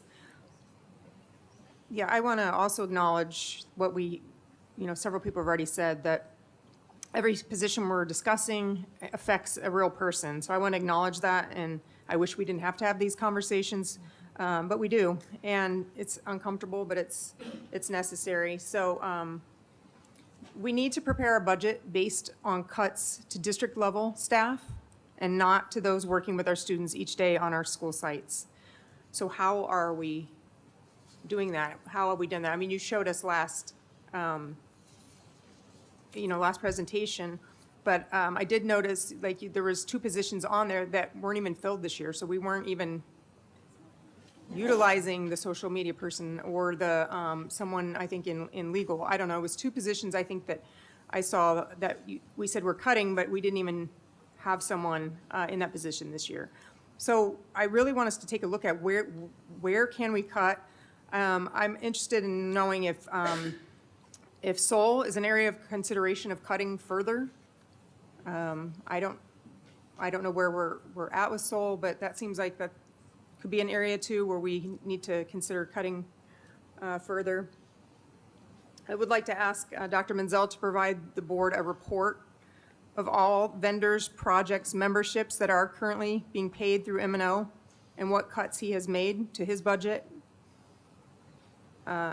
for this upcoming year compared to last year. As I talked about earlier, I don't believe we should continue paying lobbyists.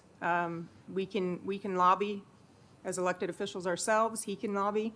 We don't need to pay for lobbying. And those are that and Greater Phoenix Educational Guppy Mac is a contract that we need to look at canceling. That is a contract that is over $10,000 that we're paying annually, and we can, with 90-day notice, we can cancel that. So that's another one we need to look into. So I just really think we need to dig in. I was looking at, you sent us, the board, the marketing communications budget, and I hate it. I always feel like I'm picking on them. I love marketing. That's part of my job. I love it. But if we're looking for cuts, that is an area that we should look at. You know, we were paying Davidson Beluso a lot of money, $50,000 out of M&O. Are there areas that we can be cutting that we don't want to cut that are good, right? Everything is good, but we need to cut. I was looking at your, I believe this is your travel budget. You got a lot on this that you sent us a while back, and I would like you to Do you mean send, the district travel budget? I don't know, it says SC travel budget. What is Oh, that? no, that's just the name of the report. Oh. You have to name a report. I named the report SC. I believe that's all travel. It is I all think- travel, but I'm oh, saying, okay. is that stand for you? Yeah, SC. Okay, you see, yeah, you sent, I know, I created I know it. it's not all yours, it's the whole thing. But I see a lot of areas on here that are M&O that I would like for you to let the board know where are we cutting off this travel budget. I mean, employee training, professional development, $82,000. Travel, $20,000. The superintendent has a travel budget of $22,000. This is all M&O. And I think there's cuts that we can make, and I'm just asking that we dig deep, look further, and it might look like smaller numbers, but smaller numbers add up to where we would not have to get rid of school site staff, and I really think that we can get that done. Thank you, Ms. Carney. Dr. Potensky, questions? Yes, I have a couple. Can you just remind me, the 1.2 million that's described as related to Prop 123, if needed, can you just remind me what that is? Is it baked in? And so if not needed, it starts to create an offset for some of these difficult expense reductions? So the Prop 123, there is money that is in the base from Prop 123 when it was passed. Gosh, it's been about 7 years now, I think, when that was passed. But at that time, there was also additional funding that was given to school sites that was in addition to that base. That money expires this year. So that right there is the 1.2 million that, or I think it's actually 1.2, 1.3, that we're looking at as, that is a cut. That's baked into our M&O.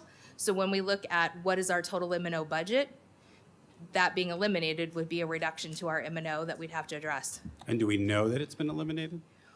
Well, we called ADE last week to say, hey, could you give us more guidance on this? And we got a pretty canned response of anything with 123 is still being discussed. Do we know So- when we would know whether it's being eliminated? I know that there's different bills that are out there, but like I said, when we call ADE to say, can you give us a little bit of guidance on this, the guidance that we got was, is still being discussed. It's in discussion. Yeah. So I guess the real question is, can So we get an if- update on Proposition 123? Yeah, so if it does continue, or said differently, it's not eliminated, then that does create some financial flexibility. So until we know what the budget's going to be from the state, it's hard to determine what that number looks like or if we're getting something or where that's going to land. Because we're looking at moving district additional assistance money from that over to M&O, so right now I'm figuring I'll probably need to put that into the budget. If something changed, we can move money back when we do a revision from M&O. We can move money back and forth between capital or DAW and M&O. So if we went ahead and said, okay, we're gonna move that now, not knowing what the budget is exactly, then we could move that back. If the state came back and said, yes, we're gonna fund this and here's what we're gonna do, we could move that back to capital. And I know Would we know that by June? I don't for know. example, for It the depends on AP? when the budget is done with the state. That's hard to tell. There's times that we've known by the end of May, and we've known what to do for the proposed budget, or we've had a pretty good idea what was going to happen. There's times that it's been the last week of June or later before we knew. So it just really depends on the state. We pay attention to what's happening. I attend ASBO meetings where there's people that talk about what's happening at the state. CFOs call each other and say, what are you doing on this? And how are you handling this? So we do, try to stay in communication with those things. But I don't know what the state budget's going to look like yet. Dr. Menzel, I know. So I think part of the problem that's illustrated here is a misalignment of the timeline between when the state approves the budget and when we have to approve a budget. So when the state acts at the end of June and we have to approve a budget by the end of June, no later than July 15th, that means we have to make some estimates about what they may or may not do, and that can always change. And to Shannon's point, we can modify that. I would just point out that there's also a shift that the state did a few years ago that creates more questions. And if the state reverted back to prior year funding like it does for everything but M&O, then we wouldn't be having these same conversations because we would know what the budget amount would be for this year. Yeah. And then with enrollment changes in the following year, you'd be able to make those adjustments. So because we do current year funding, it creates an additional level of uncertainty, which means CFOs have to try to budget conservatively because we don't know what the ADM will be for certain. But it's that misalignment that's part of the challenge. We always have an opportunity to correct based on the final budget adopted by the state. Ms. Warner? Ms. Crozier, you mentioned DAA. So are there places in the DAA that we could make cuts to? So I'll use an example. We paid, $300-something thousand for the Prism headsets a couple of years ago, and it ended up not being used. But so do we have other things that we could not pay, not continue to use, and use that and move it over to M&O? And have you looked at that? Thank you for the question. Yes, we have been looking at capital quite a bit. We had to take a pretty good look at it to decide what could we move and can we do it. I don't want to move money this year and then next year come back and say, oh my gosh, we don't have enough in capital. Of course, nobody knows if a chiller's going to go or when some catastrophic thing could happen, but we have taken a hard look at what are we doing. We've been looking in the last couple of years. We do a lot in software. We've been looking at how much are we spending in software? Are those things are we buying license and are they being used and are they producing results? We're still working through that. I must say it's definitely a work in process, but that is one of the things that's looked at is, okay, well, we were buying this. Are we gonna buy it next year? Do we still need it? Nope. Okay, take that out of the budget. So that is some of the considerations that we've been looking at within moving capital money. Part of it is we have dollars sitting in unallocated. Now, you use unallocated once, then it's gone. So we know that's what's going to cover us for next year. We know that we've been carrying over, each year we carry over from capital. So that's why we believe it's sustainable to move from capital to DA, or from capital to M&O. I don't know that I would want to say move it all, but we could move some, and that's what we addressed is how do we attract and retain, and the only way to do that is to look at salaries and benefits, and we need to move money from DAW to be able to cover that. Thank you. I appreciate that very much. Thank you. Any other questions? Okay. Important to ground ourselves a little bit. Thank you for the opportunity.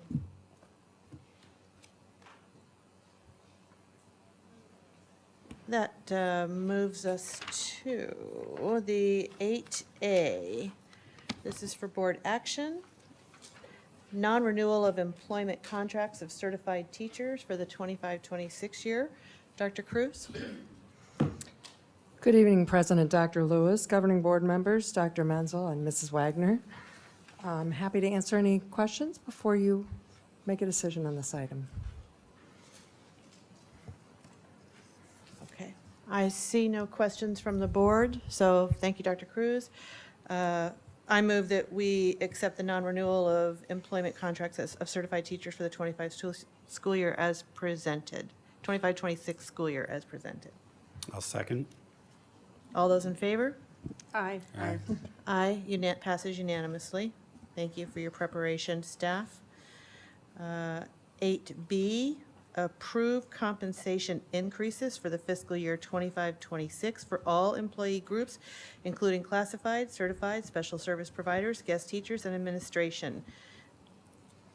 I make a motion that we accept. Nope, we got questions. We have questions, sorry. I used to do it the other way in my other district, sorry. Yeah, no, we're good. So let me just pull it up here.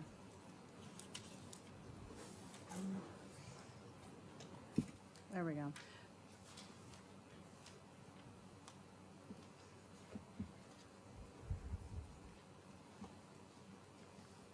Okay, so as I mentioned earlier, the district level versus our site staff. And so last year, we ended up approving an additional 1% to what was proposed to us. And I brought up then that I didn't think that it was fair to have the cabinet or district level administrators making $120,000, $130,000 for them to get the same percentage. And I do believe that earlier on, prior to, or maybe when you first got here, Dr. Menzel, or maybe prior to that, district level got a flat rate or flat fee for their increase. And so I would be supportive of a 1% increase, except the cabinet. And I'm happy to vote for that. Other questions, comments? All right. Matt, Dr. Patinsky, you want to make a motion? We had a description earlier about the interest-based negotiation process. So is it fair to say that what's being recommended is the product of that interest-based negotiation process?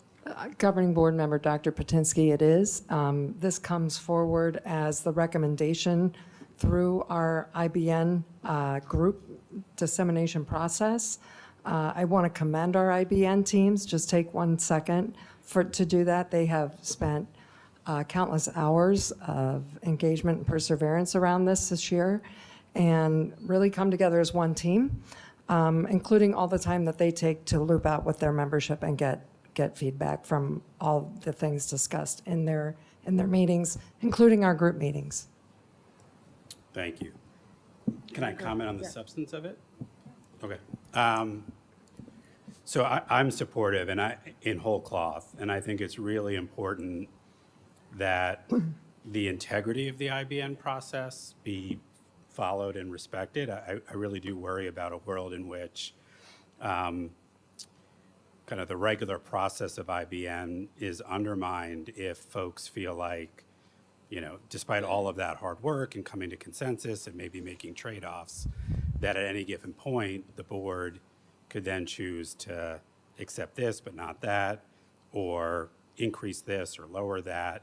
It's obviously our prerogative, and as you heard in my last comment, I feel very strongly that an IBN process should not constrain the board's ability to decide how we meet a budget shortfall.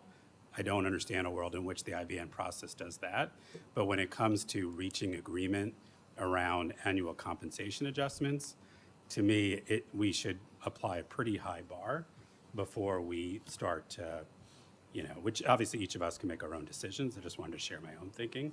I think there should be a very high bar before we start to pick apart different pieces that come out of the IBM, because the unintended consequence of that is that folks lose faith in the IBN process itself, and that has a whole set of downstream effects that would really worry me. So I just wanted to explain why I am supportive. Okay, go ahead, Ms. Warner, or Ms. Kearney. Thank you, President Lewis. I would just like to say I was a no vote. I was the only no vote on the 2% increase last year. because of exactly what Board Member Werner just discussed. And I just want to know, was that a topic of discussion in the IBN meetings? Is that we, I know myself as a board member, and I think you too, we both discussed that we didn't feel it was fair to give the same amount to cabinet members, district administration making six figures, versus our lower paid teachers who make half. So was that knowing that conversation did happen last year and it was approved, is that taken into consideration for the next IBN meetings? Member Carney and governing board members, certainly we take any feedback from our governing board members and we listen intently to that. At the end of the day, we look at things holistically and try to bring together a package that everybody feels is fair and equitable. It may not be equal, but they felt was equitable across our system. So I would like to weigh in here because the cabinet group is not represented as an association. You have 4 associations, cabinet is not represented. Historically, the district has operated in 2 different ways. Sometimes cabinet has received the same percent increase as other people, and other times they've received either a differential percentage or a flat dollar amount. That is accurate. So the recommendation moving forward was not a part, the cabinet component was not a part of the IBN process because there is no IBN with the cabinet members. They don't have a separate group that comes to the table that way. So I have a question for PJ in this, but so you have the average teacher pay is $58,000-ish. So the average teacher is getting $580 raise, and meanwhile, the district level administrator is getting $1,500. I mean, where's the equity in that? Member Warner, certainly we can look at different things in different ways, and it is at the end of the day up to the governing board to make this decision. We can bring together more information to you. All I can tell you is that this is how our team came together and felt this was a fair and equitable package. We can look at work calendars and work days worked, et cetera, all of those things. At the end of the day, this is an IBM discussion and recommendation to the governing board that we hope to attract and retain, attract and retain our staff. What is the length of contract for a cabinet member? Days? Dr. Lewis, I believe, I don't want to offer Sorry, this I off put you the on top the of my spot. head, but it's a 12-month contract. so- 270? No, 256 or 256. 260. Yeah, 256. Thank you. And the typical contract for? Teachers. Yes. 186. Mr. Bazan, did you have a comment? Just to clarify, ask Dr. Cruz, the info sheet includes the special education market demands, which 70-day difference. was that part of the IBN process, or that's Legal counsel, yes, thank you for making that clarification. okay, that was? I'm happy to address that for the And then the governing board health if they need insurance. more information. The health insurance component was also a large part of the IBN discussion. Agreed, to help offset the cost of rising healthcare costs for all of our employees, to apply that extra $1 million to healthcare costs for next year. Ms. Carney? Thank you, President Lewis. I would just like to address the special education market demand stipend increase, since I did email you about this. And I don't believe I did receive a response because it was yesterday when I emailed about it. But I just was trying to understand, why did you include these stipends on this agenda now? Board Member Carney, I want to thank you for that question. I'm very happy to address that today. All year long, we have had a special education work group working towards eradicating contract services in special education from our district. As you have heard over the many years, it has cost well over the amount of money allocated through our IDEA federal grant, and has spilled over into the M&O budget to millions of dollars. So that has been our goal to do. When we looked at numbers and to find creative ways to incorporate perhaps a different market demand stipend, we looked at eradicating those contract services, taking those funds, reinvesting it in our current people, And with that, we also did somewhat of a ratio change for our LRC teachers, and I believe the board got a board memo on this. And this allowed us to give those market demand stipends and also realize some budget savings with all of that intact. So we believe this will make us a market leader in the area of special education and be able to fill all of our classrooms with appropriately certified teachers prior to the school year starting without the use of contract services.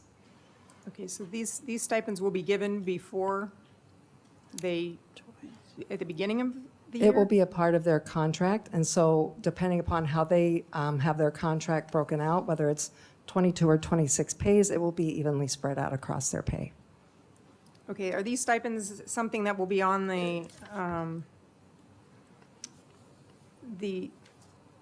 hold on here, on the supplemental salary schedule? Or this is different? This is different. So we have taken all of those, and Member Carney, thank you again for your question. I am compiling all of that information so that we have that to be able to get to all of the board members, and we will get those to you. But it takes other stipends that they have and currently, and rolls that into this market demand stipend. So all of the stipends that you see kind of all over the place, we will now all embed into the market demand stipend. So you won't see those extra special ed stipends for just teachers. You'll see some things for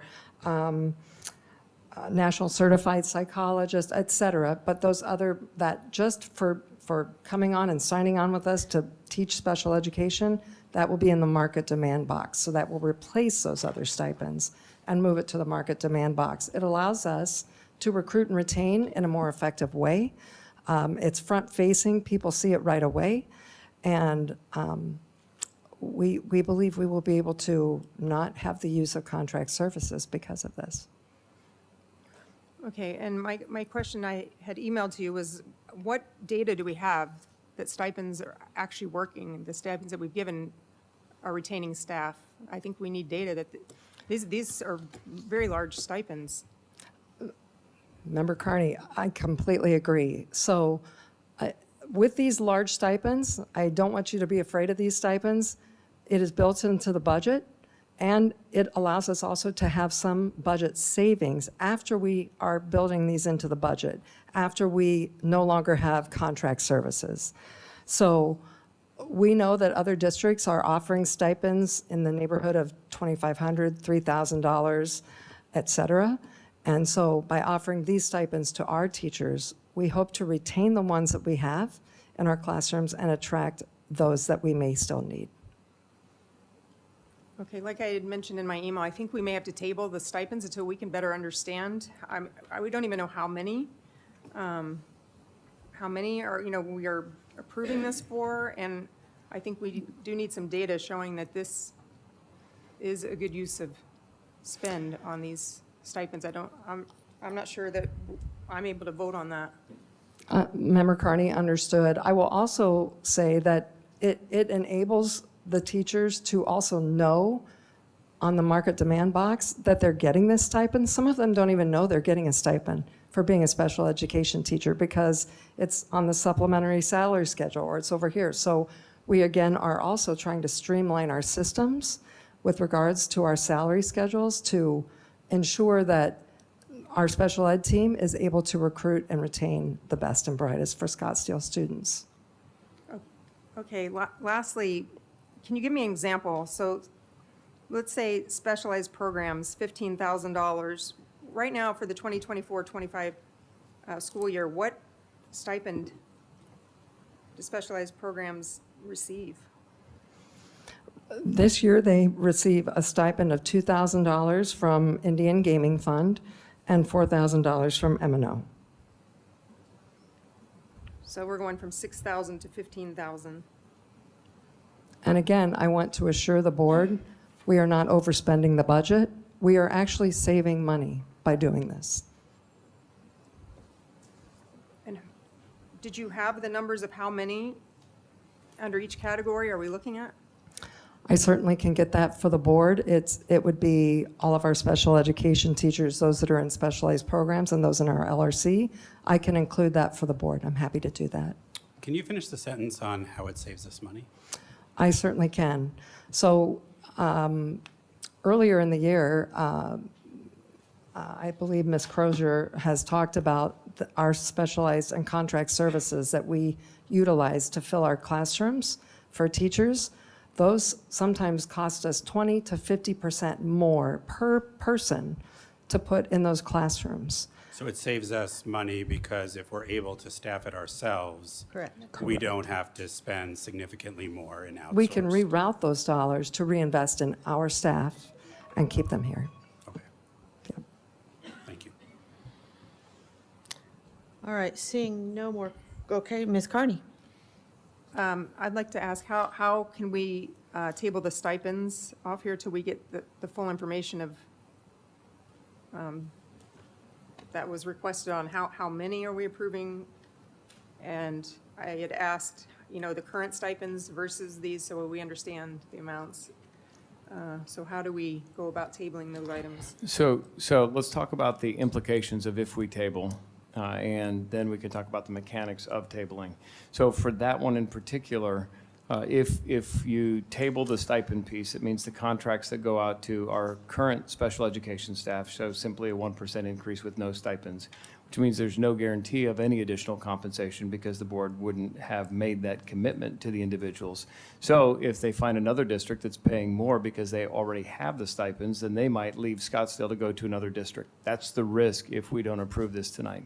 So the analysis done by administration reflects the understanding that by increasing the stipends, and I heard from one of my colleagues who heard about what we were bringing forward, and they said, we won't be able to compete with that.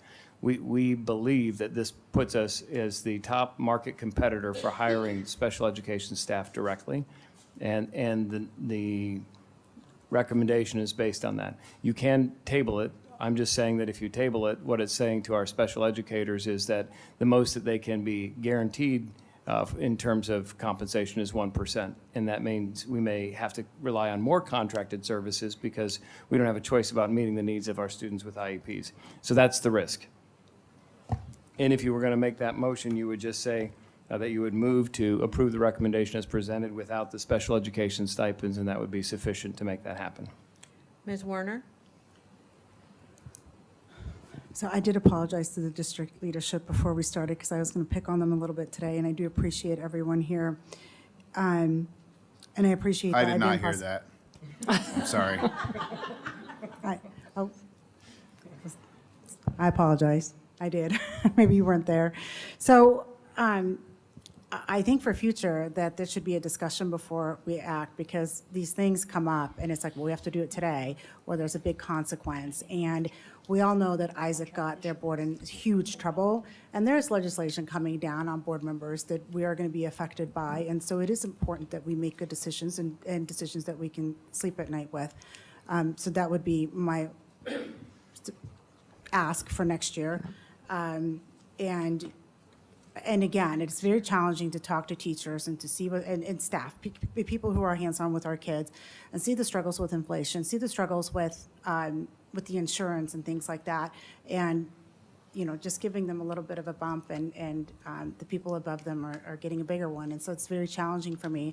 And I do respect the process, but I'd like to maybe have a discussion on it before we vote on it next time. So, thank you. All right, at this point, I just would like to say, I want to thank you so very much for the depth and the timing and the scrubbing of all the possibilities through the interest-based negotiations. I have a lot of value and integrity in my assumptions about how that group works, and to come to this agreement as moderate as it is and as modest as it is, feels right and within budget to me, even with our pending cuts, to get the contracts out on time. I know that neighboring districts are issuing contracts and people want them in their hands for an understandable sense of security. So timing is a factor. I do think that if we can abolish and get rid of the contract services that cost us millions, we are doing a budget service as fiduciary, the responsible leaders.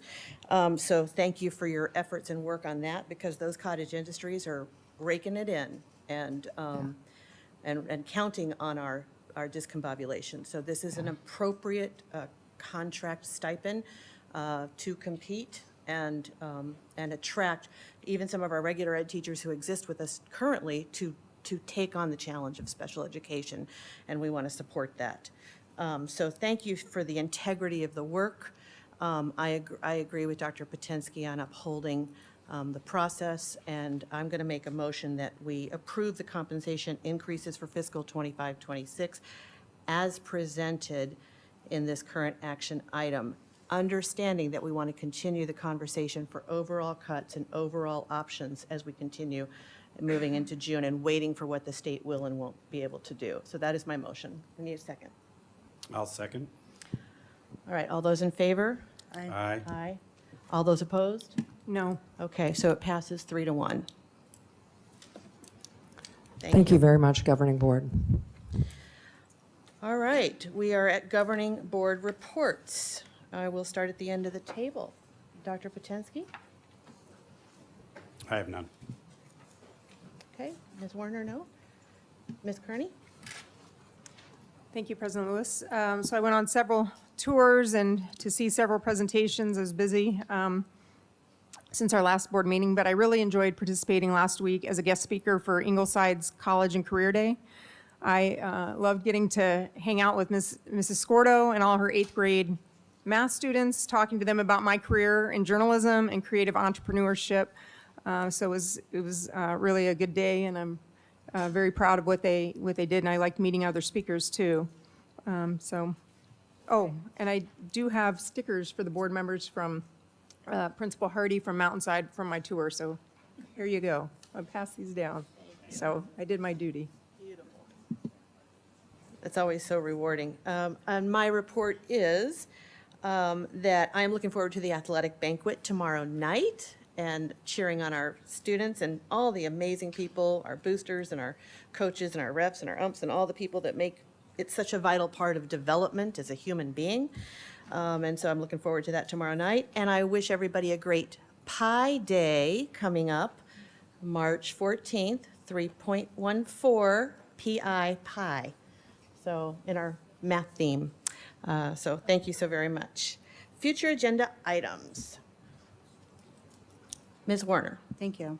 So I have two.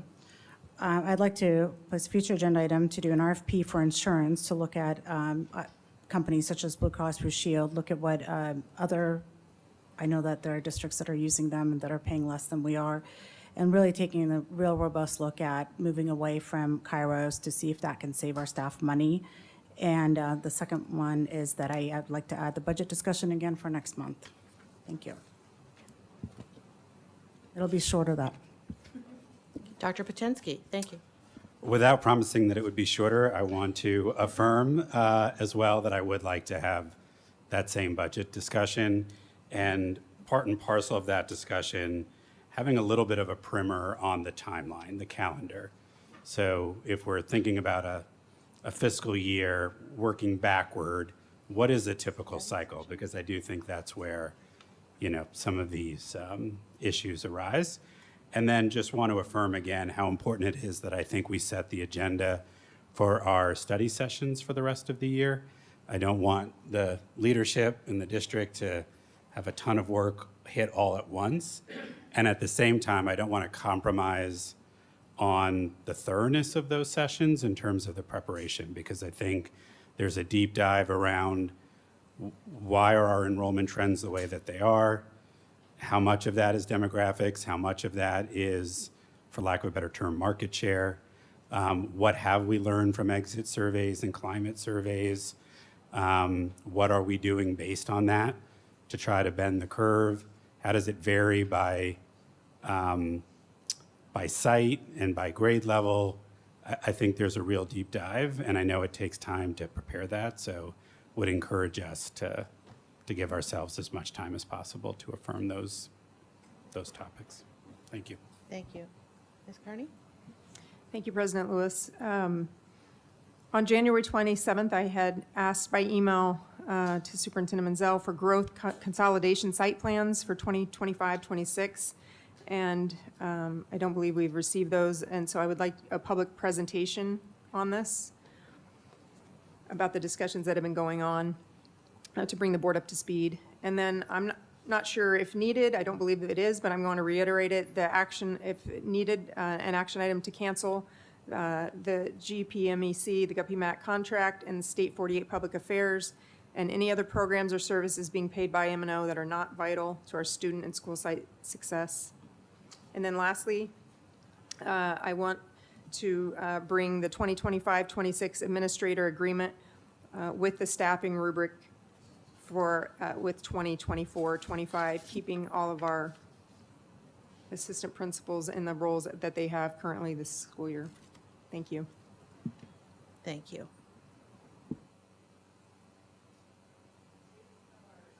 Dates of our upcoming meetings. We will have a regular meeting date. It was changed from April 8th to Tuesday, April 1st at 6 p.m. And it'll be a regular governing board, and I'll make sure I'm saying this right. Regular governing board meeting at Coronado High School Monday, April 21st, 5 p.m., the governing board retreat, and April 29th, 6 p.m., a special governing board meeting. All right, with that, I move to adjourn. Do I just adjourn? Second. Second? All those in favor? Aye. Aye, okay. Aye. Thank you. Who seconded?